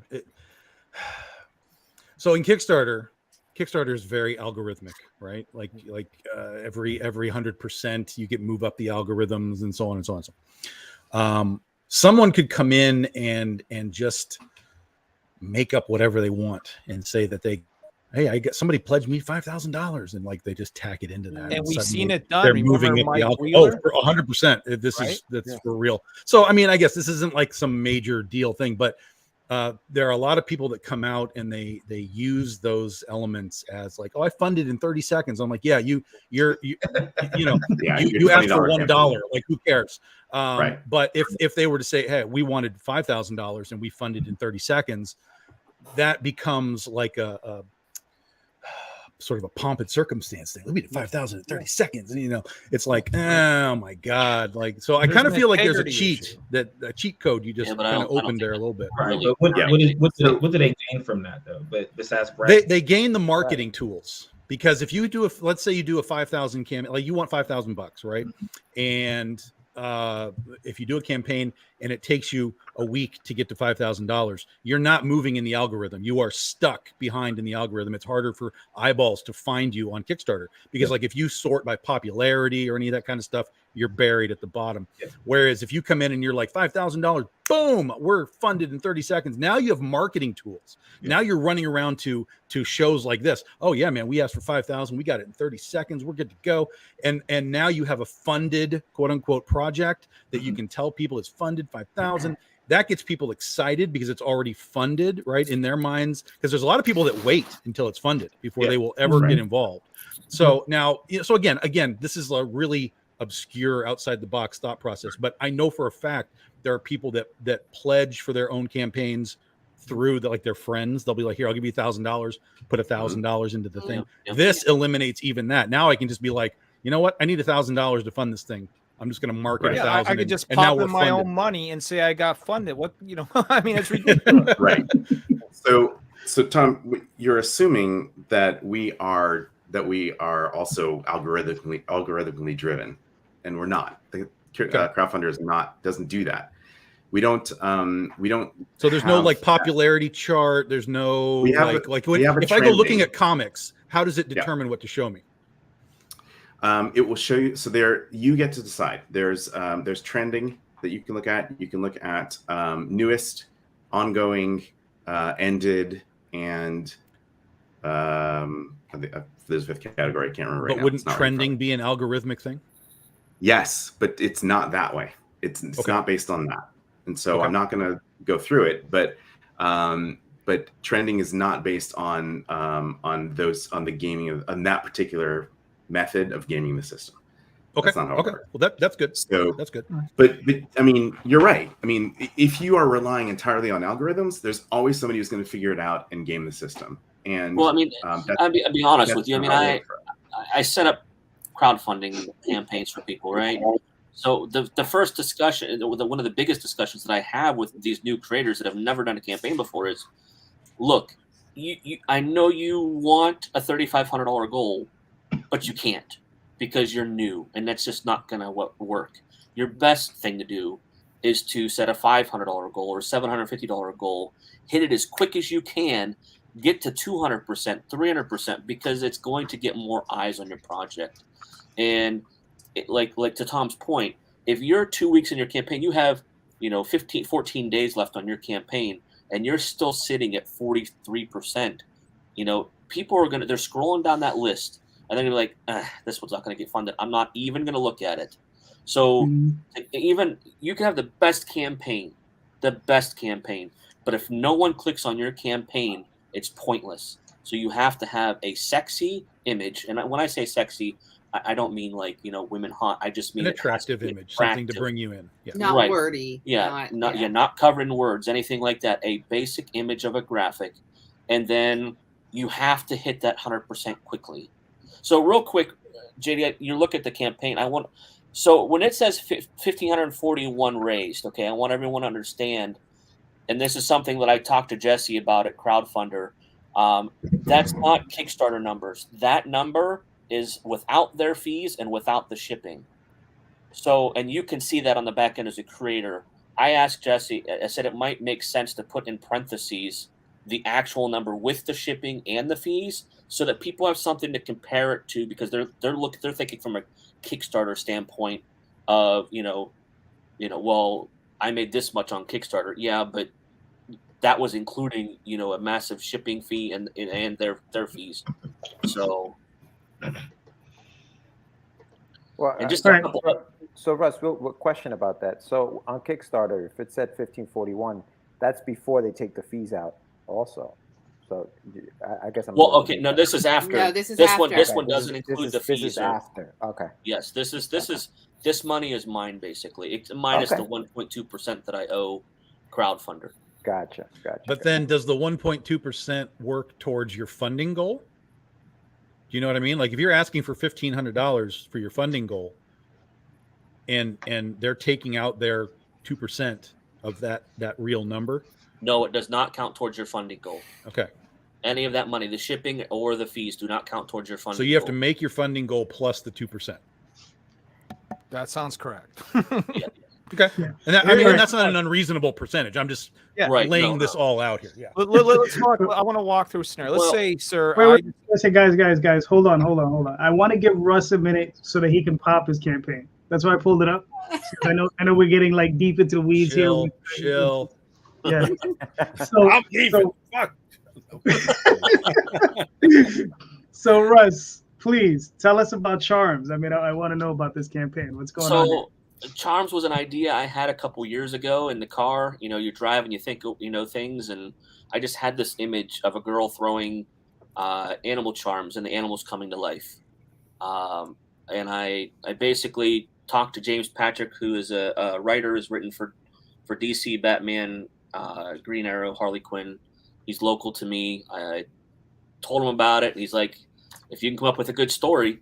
And then the pandemic hit, and then we kind of died out a little bit. And then I told him, I was talking to my wife about it, and she's like, "Oh, you could do this, this, and this." She reads a lot of novels. I don't. Which is why I knew to say pre-order. I'm just saying. And yes, I'm going to forever say that now. He's going to love it for the next couple years. But anyway, so yeah, I was like, oh, we can make it a matriarch line. You could have a couple extra kids. And then he goes, oh, do you want to write it? And I'm like, no, I do not. You know, kind of thing like that's not a thing. But by the time we got back from Kentucky to Ohio. From a show, yeah. I was going to be writing a comic book. So we had it kind of all arced. It's going to be four issues, origin story, and it's basically centers around three kids, three teenagers. So it's a teen, you know, PG book. The main character is going to inherit a charm bracelet. The other two characters will also have powers. So that's how it started. The first campaign we did on Kickstarter earlier this year. You know, I had some pretty good covers there, and it did pretty decent for a first book. And then this second book, I wanted to. I'm an IT guy. I've been in IT for 20 years, and I wanted to do something different. So basically, we're going to be putting a few QR codes on the internal pages, and when the reader scans the QR code, they're going to be taken to a video of one of the animated characters talking to them, telling them something about the page. It's how I'll do my thought bubbles. Basically, it's going to give you a little bit more insight into the thoughts or the feelings there. It's, I think, majorly the way we'll probably use them. Right. But I had a gentleman from Canada create the puppets and Adobe Character Animator. And then my daughter, who is going to be 16, basically who the main character is modeled after, she'll be reading. And it works a lot like an iPhone Animoji, where it uses your webcam and mimics your facial expressions. So we put a sample in there. Yeah. So if you scroll up that video of the main character, that's my daughter basically reading and the animated character following her. So we've got, lots of cool covers. I try to keep everything, try to give everybody a variety. Everybody likes different things. Some people don't like variant covers, but I think for indie books, I think they're very important because, as many of us know, 60 to 70% of the backers on crowdfunding are collectors. More than likely, if they buy a digital book or a single book, they are more than likely a reader. But if they are buying more than one book, I would consider them a collector because, they might read it as well, but they're collecting. They're buying multiple covers because they like those covers. So, this cover by Greg Williams, I did a couple Kickstarters for him. He was big in the 90s, Cry for Dawn anthology. Did a Animal Mystic book in Clore. That's one of the reasons I stopped. I was wondering how you got them. Yeah, I've done a lot of crowdfunding this year for different people. I'm hoping to do some work for Joe Linsner. Nice. I do the backer kit surveys for Dan Mendoza. And actually, I'll toss it out there real quick. So, trying to get, I realize that the bigger crowdfunder gets, the more people that are there, the better the creators will do. The more creators that are there, the more people will come over. I understand that relationship. So one of the things that I worked out with Dan Mendoza, who is the creator of Zombie Tramp and several other books, is that if you back the Zombie Tramp 58 campaign, which is live now on Kickstarter, and you come over and you back Charms 2 on Crowdfundr, you'll be entered into a drawing of a Zombie Tramp 58 sketch cover with a ballpoint pen sketch by Dan himself. And also, I tossed in. I have from our Charms book 1. I have 2, one foil Virgin Shannon Mayer cover signed by Shannon, and a regular trade cover signed by Shannon Mayer. Hey, Russ, is this campaign one of those all or nothing campaigns, or how are you running this one? Yes, it is. It is an all or nothing. Okay. No, it's not. It's a. I basically the first person that backed the campaign, we got the money for. So I basically sit here constantly and watch my email for the money coming into my PayPal account. Cool. But what we don't watch is people changing their pledge. That was very depressing. It's very deflating when you get to the end of the campaign, because people back, and they back a large amount, and then when you get 2 weeks, To help you, 2 weeks into your campaign, they realize I'm not going to have that money in my bank account, so they slowly dwindle down, and or they back out at the end because they realize they don't have the money in their bank account. So I'm not saying that won't happen here, but I'm hoping that because people are being charged immediately. Well, yeah, it can't happen here because they're charged and it's done. Right. I think I'm hoping they make smarter decisions with their, with what they're backing. So I mean, if it does happen there, then you have to manually issue your own refunds. correct. I would have to, yes. Well, not manually. It's through the platform. It's Right. It's a one-click thing. Okay. Right, but he better make sure he still has the money in there to do that. Yeah, Right. right. And that was one of the things that someone else had mentioned, to run this platform with that, getting your money right away, you really have to be good at managing your money to make sure that you are saving the money, because right now I could take this money and I could pay, I could finish paying my artist, I could finish paying my colorist, I could, do all that stuff, right? But you have to be diligent in knowing how much money you're going to need to ship and to print, and you can't spend that money. So that's important. But that's the price of doing business. I mean, that's something. Right, you gotta- exactly. I mean, Yeah, you have to budget that all out. right. Yeah, But I also mean, any if- business has to do that. Yeah. Yeah, if you're at a point as a creator where the work is already done, say maybe you can, if you're POD printing, you can invest and print up 10, 15 copies before the campaign starts. So And as these people pledge, you can fulfill. And that's what I find really interesting.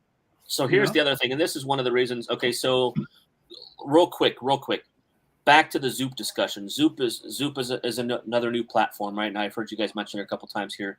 Zoop will build your campaign. They have relationships with printers that will print your books, and they can fulfill your campaign for you. Now, a lot of the creators that I know, that's great for someone that wants to be completely hands off. For the campaign person that wants to change their graphics in the middle of the campaign or do any kind of editing like that, Zoop has to do that for you. So it's on their time, not your time. So that was one of the things that kind of turned me off, was because that they're replacing me. They are me. As someone who sets up these campaigns for folks, the interesting thing, and one of the reasons why I wanted to introduce Comics Wellspring to Crowdfundr was because Comics Wellspring fulfills.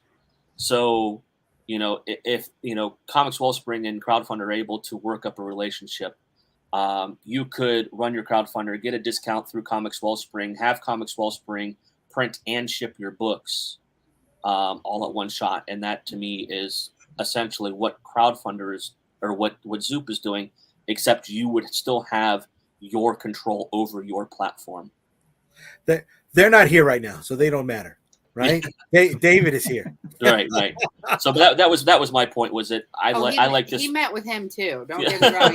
He was calling, talking to him too. They were. I did. I met with Dan from Comics Wellspring. We had a great conversation. We both see opportunities to support creators and work together to do that. And so we're meeting again to start putting our plan together on how we're going to do that.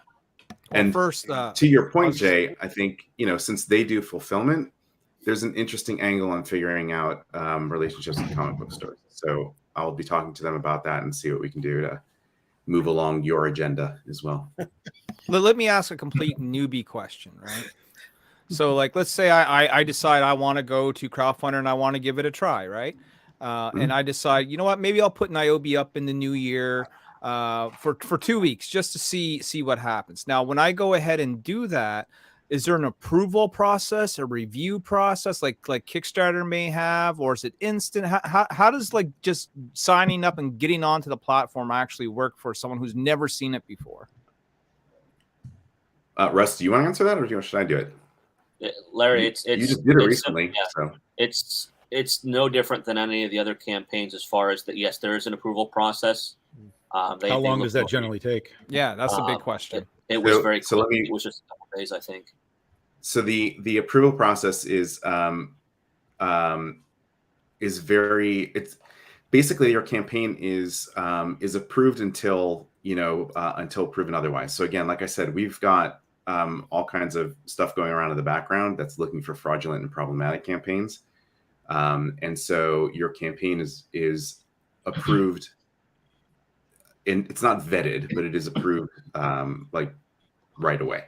So what are the problematic rules? campaign? What are some of the things though that would not get approved? Like, for guys like me and Tom, we do a lot of books with a lot of sexy imagery. Some people even do like, nude variants. Do you allow that sort of stuff on your site? Covered. Everything has to be covered, just like Kickstarter and Indiegogo. Okay. So again, as far as the content of what you're delivering, there's no restrictions on that, and you can read in our code of ethics the way we feel about those things. And it's right there on the site under Learn More. But what we do ask is, we are not restricting children from coming to the site. And so you just, whatever you put up needs to be what you would be okay with your own little kids seeing. And so that's where that goes.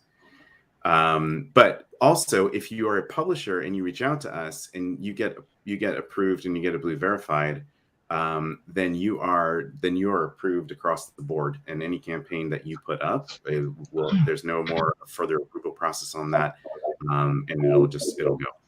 So, so when you say publisher, do you mean like someone who's like a publisher, like the way Boom Studios is a publisher, or do you mean like someone who's like outside of Diamond that publishes their own book publisher? I mean an indie publisher. So you are an indie publisher. Jay is an indie publisher. I mean, just about everybody here is an indie publisher. You've got, you've got a cadre of people that you work with, and you are publishing your own stuff. You're self-publishers. Well, not self-publishers. That's individuals that are doing it on their own. But you're working as a business. So that you're an indie publisher. We were talking about Zoop. Yeah. Sorry about that, Dave. No, there was just some questions that came in the comments, but I'm good. Okay, we'll get back to those in a minute. I just wanted to give Marvin his time. So Marvin, of course. Chess, The Edge, Phantoms. What do we got? So this is a crossover that has been, man, I'm trying to remember how long it's been. Like, this goes back to America Online days when I made Page, and so it's pretty much going to be one of those we're teaming up because we have to kind of things, as there's a new group of villains on the block called the Phantoms. So that consists of 3 different new characters that will be part of the chess book and the Edge book moving forward. Yeah, so it's, like I said, a lot of years in the making. This goes back into like the 90s. Man, I'm old. Jeez. Like 30 years ago. This is your pre-launch page, I guess, right? Yes. Okay. Yes. Now why Zoop? Page made the decision, and he said he wanted to try out a new platform, and I said, okay, go ahead, go for it. Okay. So I mean, like everybody else, I'm interested in trying out Crowdfundr also, but I mean, it's gonna be like a year from my last campaign before I want to do like any kind of building or looking at stuff or anxiety right now. I'm gonna let him have all the anxiety on there.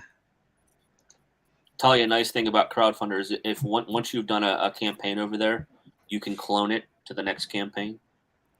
Oh, that's good. Oh, that's good. That's nice too. That's nice.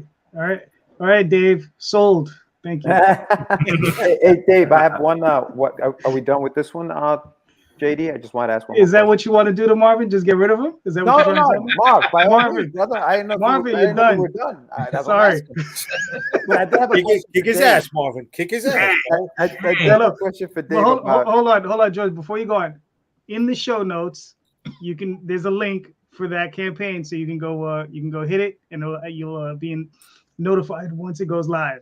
Go ahead, George. Marv, I'm signing up for that, and I'm pledging to it. Don't worry about it, brother. I got you. Marvin, when does that go live? When does that go live? I think it's supposed to go live this week. Oh, okay, cool. Okay. Perfect, Congrats. perfect. Dave, so quick question for you. I asked the question on the side of the fan. Now I'm asking it from the side of the indie publisher or the creator of a campaign. So it's really easy to get your money back as a fan, right? You hit that button, boom, and we have to go in through the process and give you your money back. What happens if we've delivered that book to the customer and they have the book and they still want that money back? Like, is there any protection for us on that side of things? So that's your business decision, whether you're going to give them their money back. We're not going to, because we never touched the money in the first place. There's no way for us to actually refund the money. And so again, it's just like any sort of e-commerce situation where if you set up your own store to sell your books, then that's your relationship with the customer.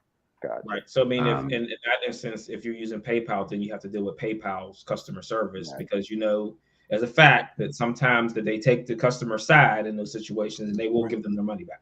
Right. All sales are final. Just post your sign. All sales. That's it. That's true. So, David, going back to, I guess this was one of the questions you wanted to answer. Yes. So again, we do talk about in our code of ethics. We do recognize that sex and violence are a part of the human condition, and the art that you guys are all producing is an expression of the human condition, and therefore there's going to be sex and violence in it, right? So that's okay. What's not okay is hate or incitement to violence, right? So the idea of encouraging hate or recruiting people to hate groups or inciting violence in any way, that stuff is not okay and not allowed. Those are problematic campaigns for us. Here's something that drives me crazy on Kickstarter, and I'm curious as to how you perceive it or will deal with it. There are a lot of people on Kickstarter that do basically the equivalent of fan art. So someone will do their own Star Wars book, let's say. It's my Star Wars fan story, whatever. That's horse crap, and it shouldn't be allowed. Is that something that you guys kind of look at as well, as far as IP usage that is clearly not their IP? Yeah, so we do look at that. If there's a clear violation, then if it's clear to us that it's a violation, then we will take it down. We also comply with all Digital Millennium Copyright Act notices. So if we get any sort of notice that says that it's in violation, we will take it down. And in fact, every single campaign that you have on our site, there is a link on the campaign to report the campaign. And so anybody who wants to let us know of something that they see that is problematic, they can, and we'll take a look at it. Doesn't mean we're going to listen to them because there's all kinds of people out there. But we will, we do look at that and we pay attention to that. So for example, if there's some more obscure IP than Batman, right, that somebody's violating and somebody wants to report it, even if we don't get a Digital Millennium Copyright Act takedown notice, we will take that into account and try and work it out. As mass produced or as a one-off? Because sometimes people do sketch covers, right? And I know that one-offs are allowed to an extent because it can't be mass produced. But I mean, again, this is where things start to get gray. So it's like, if I want a sketch cover of Minnie Mouse dressed as Princess Leia but nude, on a sketch cover, it can be done. I know we're laughing. Here's the thing. I have seen that same sketch cover as the promo piece of a Kickstarter. Yeah, right? But again, that's just one piece of art. That's not like I'm talking about. There are literally guys that are like, I'm going to write my own Obi-Wan Kenobi comic book, right? And they make an Obi-Wan Kenobi comic book. Like not even. I understand parody and satire. Like that's a little different, obviously. But some people are just literally like, yo, man, this should be canon, and here's my Obi-Wan book. And I'm like, how are you doing this? This makes no sense. There was someone on Kickstarter was selling Pokemon pins that they had made of Oh Pokemon. yeah, Right. yeah. Not Right. so, Yeah, I wouldn't want to be in the wrath of Disney's a lawyer, so I don't know anybody wants to do anything like that. Exactly. Listen, Yeah. as a New Yorker, Disney is the only company that have ever seen shut down Chinatown. Not like put C&D notices on store windows. No, I'm talking about police vans, bags, and steel gates coming down on blocks in Chinatown. They've got that type of pull. So anyone at Kickstarter, have you ever gotten irritated because you couldn't rearrange your tiers because you forgot a cover letter, and you're like, you type it in and it puts it at the bottom of the $20 tier, and you're like, what? I need to move it up. You can reorder your tiers in Crowdfundr. Gotcha. You could just drag it up to where you want it to be. Okay. Good. Kickstarter just lines it up by price anyway. It's price Right. and then alphabetical or something. So, but you can't move them. yeah, but I mean, when I do my images, I line them up the way that, here's price, and then it's not even alphabetical. It's just like price. Here's these 5 books, and then that price. You can go over there and be like, oh, it's $25. So I see this says Catgirl superhero cover, and then over here it says Catgirl superhero cover, and it's $25. I make it as easy as possible, knowing that there is no image on the other side. And I have a feeling that will eventually happen with Kickstarter. I remember we were all bitching and moaning about shopping carts and add-ons, like, dude, fix this. And they finally fixed it. So eventually they'll get there, but they are notoriously slow with big time. Add-ons are the best thing Kickstarter's ever done. You know what I mean? Yeah. Hey, I don't have a campaign going on, but I do got some imagery to show. Nice. Cool. You'll want to see this here is by our interior artist Juan Antonio Altaveras. This is going to be cover A for the campaign in early 2023. We have here, Tom knows this gentleman very well, Fabio Simeo. It's another cover that's currently being colored right now by Dan Overa. That will be on our new campaign. We have this one here. Larry, can I ask you a question about that cover before you move on? Are they working? Is the colorist working with directly from the pencils like this, or is it going to get inked before? No, he's going to go right from the pencils. He's done it before. All right, cool. Nice. No problem for Dan to handle that. LC Faritas bringing our new Bad Girl Cinder to life. We've seen her recently. We have this one here from Evangeline's very own John Stinsman. He's also known for Scarlet Crush, Lady Pendragon, and a slew of other titles from back in the late 90s, early 2000s image days. Got to work with Rob Liefeld and all the greats. We have this from Keith Garvey, featuring our new character, Catcall. And this one that just got dropped on my lap, of course, from the great Jamie Tyndall. Total bucket list item here, JD. It's going to sell a lot of comic books, brother. You know what I mean? Is that not phenomenal, man? I love the little Niobe doll. She's got clutched hands. We'll have to make this like an evil Chucky doll or something, bro. Like something's got to go down here. But that was our big reveal this week. I got a couple other covers coming in from Greg Ball Watson, RB White, maybe one other. And that will line up our Niobe Outbreak #2 campaign. I'm fulfilling Niobe Outbreak #1 as we speak. I'm actually putting stickers and cards in the backs of books while we talk. Awesome. Yeah, man. No, man, you always get fantastic covers. So that Jamie Tyndall cover blew my mind, dude. It was the most I've ever dropped on a cover, but I guarantee you it's going to make its money back and then some. Yeah, I mean, that's cool. I will be watching. Yeah. So, I mean, does anybody else have any other questions for David, or should we just go ahead? Yeah, man. When I was on Indiegogo, I did an all or nothing campaign, right, David? You know what I mean? I was foolish enough to do all or nothing because I thought I could get it, and I didn't get it, right? And I tried, and I knew I wasn't going to get the funding halfway through, so I tried to cancel my campaign. And it was the most horrendous experience of trading emails back and forth to get that done as possible.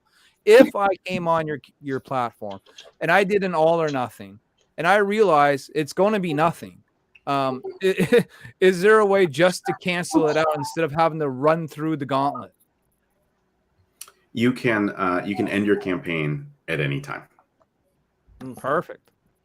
Yeah, you can end it at any time. I like the short and sweet answers. Those are great. Yeah. Now, conversely, let's say if you do set it as an all or nothing, could you change it? No. So that's one thing.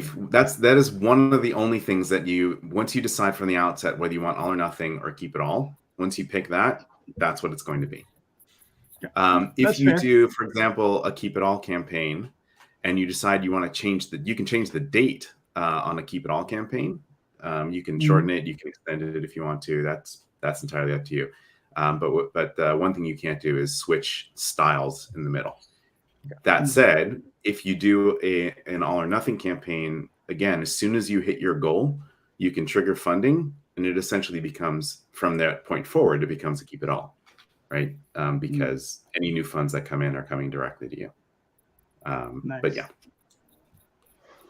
Interesting. Now, would you allow someone just basically to repeat the same campaign they've done? Like if I just want to try Crowdfundr, not as my primary source, I just want to move everything over, see what happens. Some platforms say it has to be a unique campaign, or you have to add something unique to that particular thing. You know what I mean? No, we don't do that. So our entire philosophy is we want to give you the tools as a creator to do what's best for your business.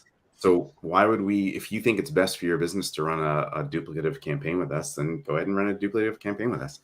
It's, again, we talked, like at the very, very beginning, we talked about this idea of doing a secondary campaign, and how the secondary campaigns do a fraction of what the first campaigns do, right? And it's, you could run a primary campaign on Indiegogo, do all of your marketing around that, or on Crowdfundr, do all of your marketing around that, and then do your secondary campaign with Kickstarter, and see that campaign, not do as well, right? And so usually the first campaign that you run, where you put all of your marketing effort, that's the one that's going to do the best. The second campaign is never going to do as well, but you may be able to pick up some additional something along the way.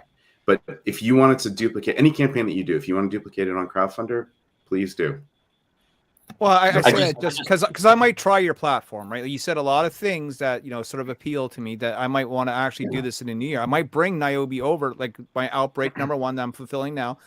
Drop it on there for 2 weeks just to get a taste and see how it works, how it flows, how it operates. Look at the interface. And, just see if it's on the low. Because we've seen guys come in before that try and do this and fail miserably, right? Because, I think one of the things when it comes to a new platform is a trust issue, right? Well, yeah, I have people, when we did the Bad Kitty thing for Dynamite, it wasn't my campaign, Dynamite ran it, but I was promoting it because I did the book. So when I was promoting it to my fans, like, hey, I did Bad Kitty for Dynamite, it's on Indiegogo, go get it. I literally had people telling me that they won't buy it because it's on Indiegogo. They only want to use Kickstarter.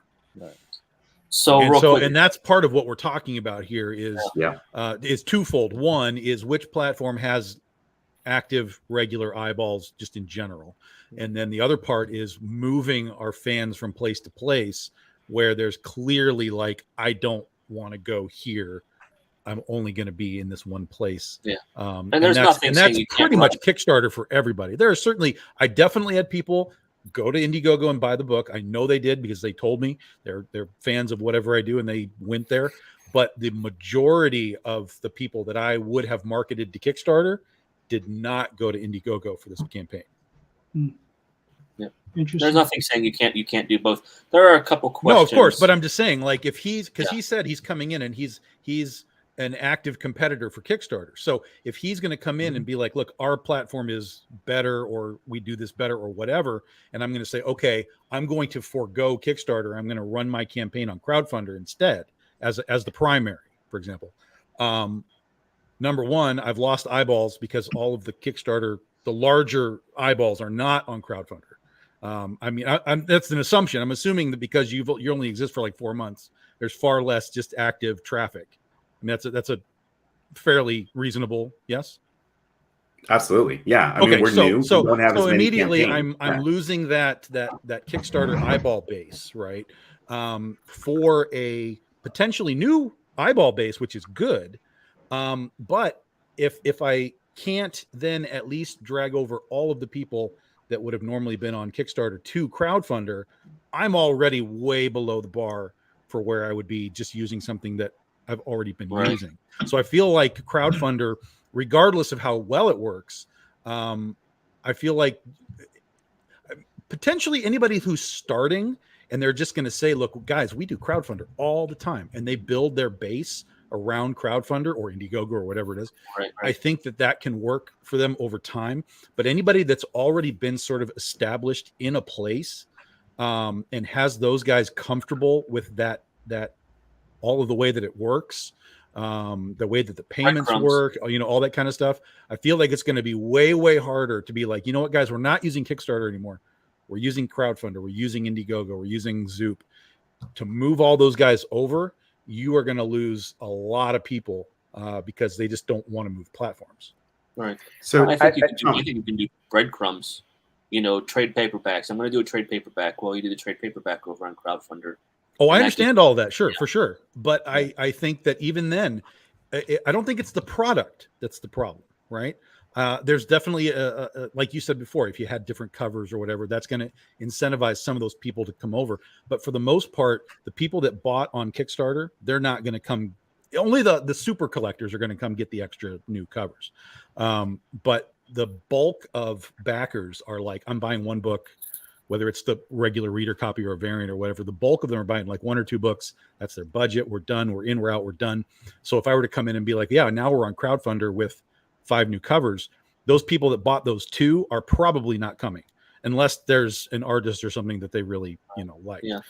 There are absolutely ways to market. Like you could even be like, hey, we're doing puzzle covers. You're going to get one on this side. You're going to get one on this side. And you got to go to both platforms to get them both. I mean, listen, we've all done this. This is no new shtick. But I think that the starting element of here's Kickstarter and we have, 1 million users, and here's Crowdfundr and we have 500,000 users, whatever. You're immediately reducing eyeballs, number one. And number two, a lot of fans aren't going to jump platforms. And I literally just saw it happen because of the book that I just did for Dynamite. So that's kind of my concern with flopping platforms versus like just using one and then another for second, third tier, whatever you want to call it. Right. What if you, and I'm just saying, so you have the other cover, but what if you also like put your, play the psychology up of it of like, I'm trying to test this out. I'd love for you guys to check it out and tell me what you think while I'm deciding. So now you've put because you're making them part of it. Because he's often said that folks that have a character that are going to your regular shops, your Marvel, your DC, they don't care who writes that. They don't care who colors that. They don't care, does the art for that. But though your guys that follow you guys and back you guys, they back you. Right. They may like your story. Yes, they may like your art, but they back you. So if you yes, but I'll tell you this. Here's something interesting. I don't know if anybody else has paid attention to this. Because we do Kickstarters, we do my web store, we do eBay, we do all these other places. There are a huge, gigantic amount of people that back my stuff on Kickstarter that I have no idea who they are. They don't follow me on social media. They don't buy from me on eBay. They don't buy from my web store. They literally only exist in my sphere because of Kickstarter, and that's it. And they never travel anywhere else. And I don't know if that's what you guys have seen as well, but that's a very real thing. I'm like, this guy is always on Kickstarter. He's always here. I never see him anywhere else. And I was just thinking it from the getting real feedback for you. It sounds like that's important, so those guys that would be willing. One of the things that Kickstarter has from a purchaser standpoint, right, is their terminology, right? People love to have that super backer attached to their name, right? So I can understand that, Tom, but maybe a way to minimize that 100,000 to 50,000 drop that you were talking about is using the mask of that embed code to your own personal website, right? Now they don't know they're moving to a totally different platform. They just think that maybe they are coming to purchase directly from you. Is it a mask? Is it a bamboozle? I but then know. when they get there, it still looks like Indiegogo and Kickstarter. It's, you know what I mean? The visual is still, I'm backing, and on all the description is, you're backing this book, you're buying this thing, it's coming out in 2 months. So I understand what you're saying. You can kind of camouflage it, but ultimately it's still crowd. And when you're doing all your marketing, it's still, hey, we've reached this point where we want to tackle a stretch goal. So all the marketing kind of deflates all the camouflage. I like that, right? And this is one of the problems I feel that's going on in the macro of social right now. And it's once a platform changes hands, right? Mm-hmm. Once a platform changes hands, then you've lost a lot of work that you put into it. How many people are jumping off of Twitter right now, right? And how many hours have they put into it to generate that fan base? It's a lesson that we learned way back when with Tumblr, and a lot of people forgot about that. David, I don't know how far this is going to go with you guys, but with Kickstarter, people were ready to, to jump off the boat with the whole crowd of the blockchain technology being attached to that, right? So I'm one of those people that I don't want to be stuck in a platform. I was ready to buy that WordPress crowdfunding app, for $500. And this seems like a hell of a better alternative for me, because I'm not dropping that extra $500 on a platform, and I'm getting hopefully the tech support that's involved with it, right? And the infrastructure that will keep me from screwing up things, because I'm not technologically inclined to figure out all the bits and bobs of integrating it with my website. So I see this as a plus, right? And then if I'm spending those marketing dollars, I'm spending those marketing dollars to send them to my personal website, even though the embed code is there and stuff. I'm looking at, some of the campaigns, and I don't see, people who bought this also bought this, right? So I think that is a plus if I'm using that as a front page on my site, because I'm keeping them now on my website. Right. I have a question though, is I see the comments are there right on the bottom. Is there a way to strike somebody who's trying to bury you, right? How do you go about that? Is that something you have control over? Is there a limit where, okay, if somebody says, Jay's a douchebag, all right, that stays up there. But if somebody says Jay has never fulfilled X amount of campaigns and I have the proof to show that, is that something that I can contest or have, full control over? So yes, you as a creator, you have control over the comments that are showing up on your site. So if people are trashing you or are saying hateful things, you have absolutely the right to remove them. Okay. All right. Well, getting back to, hold on, can I just jump in real quick? Getting back to what Tom was saying, Russ, you're the one person who's actually ran a crowdfunder campaign. Mm-hmm. So I want to ask you, have you seen new people appear in your new campaign that didn't appear in Kickstarter, right? So did you see like a new crowd? It doesn't have to be the whole thing, obviously, but did you see a 10%, 20%, that sort of thing? No, I mean, if you look at my numbers, I don't have a ton of backers to begin with, but there are a couple. I think a chunk came from Dan's campaign, since we're doing that cross promotion. Probably, so my first campaign, I'll tell you right now, my first campaign is skewed, right? Because we had 125 backers, but I want to say a very large chunk of them were Shannon Mayer backers, and they came for 100%. Shannon's cover.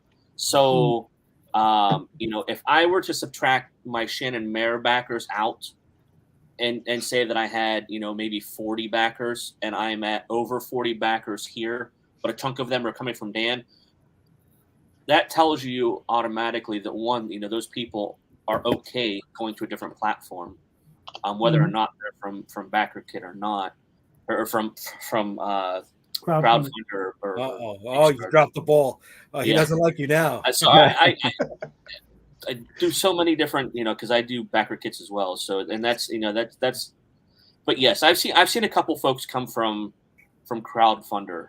Yeah, we get nothing for doing this, by the way, and just that other than he wanted to try something different. I'm not on David's payroll. Yeah. To be honest, Yet. My plan was to do the secondary Kickstarter, but Russ doesn't want to do that now. So because I think it goes back to what we were saying earlier. Okay, so I went to Crowdfundr. If I go to Kickstarter now, the people from Kickstarter that backed me in Crowdfundr and got charged immediately. I understand the point. They're not gonna back me again in Kickstarter. Yeah, but you don't need no. them, But dude. Kickstarter would give you different eyeballs to look Yeah, at the project. Kickstarter has the most eyeballs of any platform.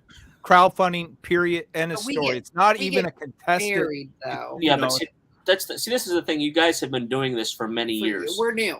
You've built up your following. But new means you should be everywhere. No, because you haven't entrenched yourself somewhere. I have done tons of crowdfunding campaigns for. No, you've done them for other people. I'm talking about just for you. others.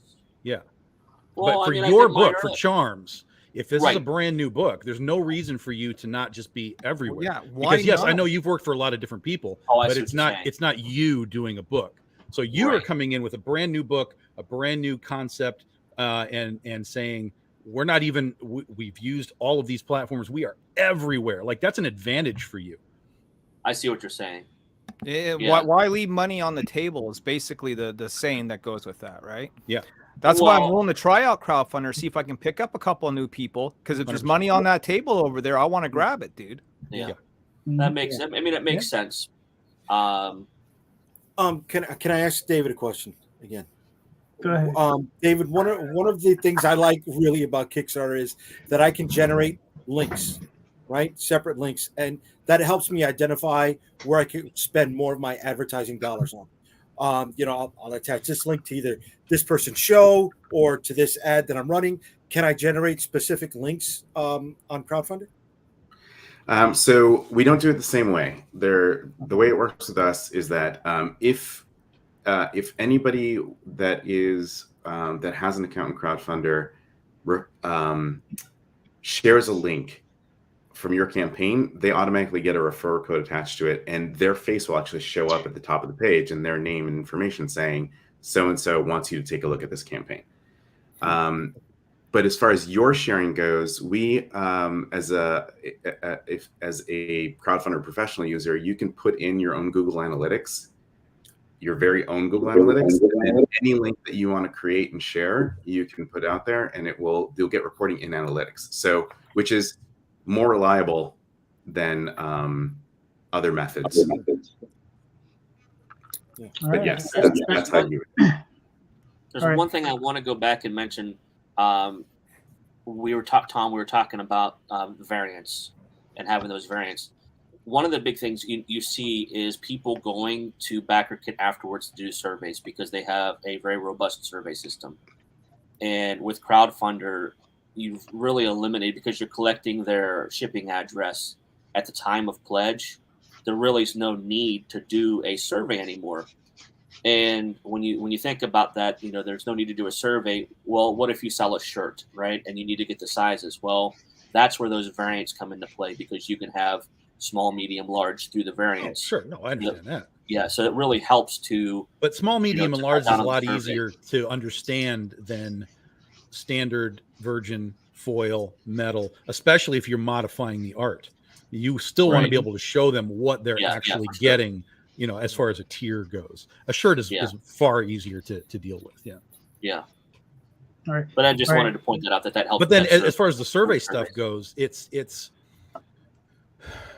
yes, you get the money. Yes, it's okay. Let's go. We can ship the book out now, but you have no ability. Well, it's not that you have no ability, but you have a functionality issue that, like David even expressed, like if they come back in and they want another book, they're paying for it all again, more shipping, et cetera, et cetera. So it's a limited system from I'm coming back to watch the campaign do things. Maybe there's add-ons, maybe there's extra stuff. So and Indiegogo is the same way. We had the same problem when we did the Bad Kitty thing. Whereas with Kickstarter, it's like I can just add in throughout the campaign and then I'm done. Bloop, there's my payment at the end. And if there's a way to fix that a little bit, I think that would be great. And the reason why Kickstarter doesn't ask for addresses or take your money right away when you do an all or nothing campaign, because that's all that Kickstarter offers, is because if you don't make it, why do they need the addresses and the money in the first place? Right. No, that makes sense. Yeah. Yeah. All right, The- lady just- and just on the gentlemen, survey we've hit. side- Oh, go I'm ahead, go sorry, ahead, David. Katie.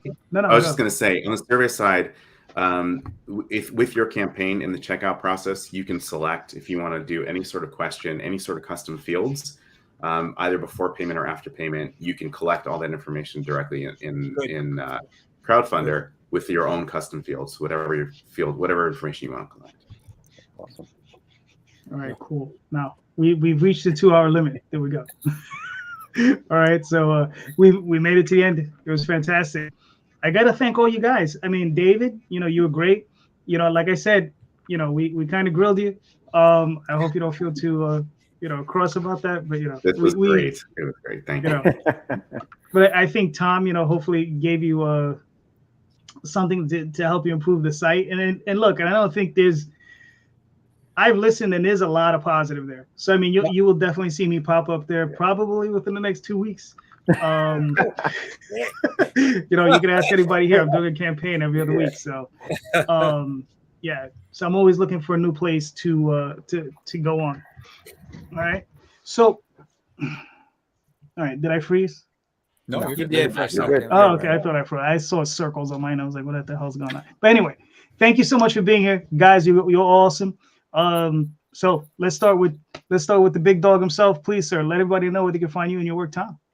Yeah, pretty much everywhere. You can just kind of look for Big Dog Inc. and you'll find us. I basically live on Facebook, so I'm very easy to contact there. We have our Big Dog Inc. fan page there. Twitter and Instagram is BDI Comics. We're on TikTok now, BDI Comics also. There's one video if you guys care to see it. And we do a patreon.com/Big Dog Inc. So very, very simple.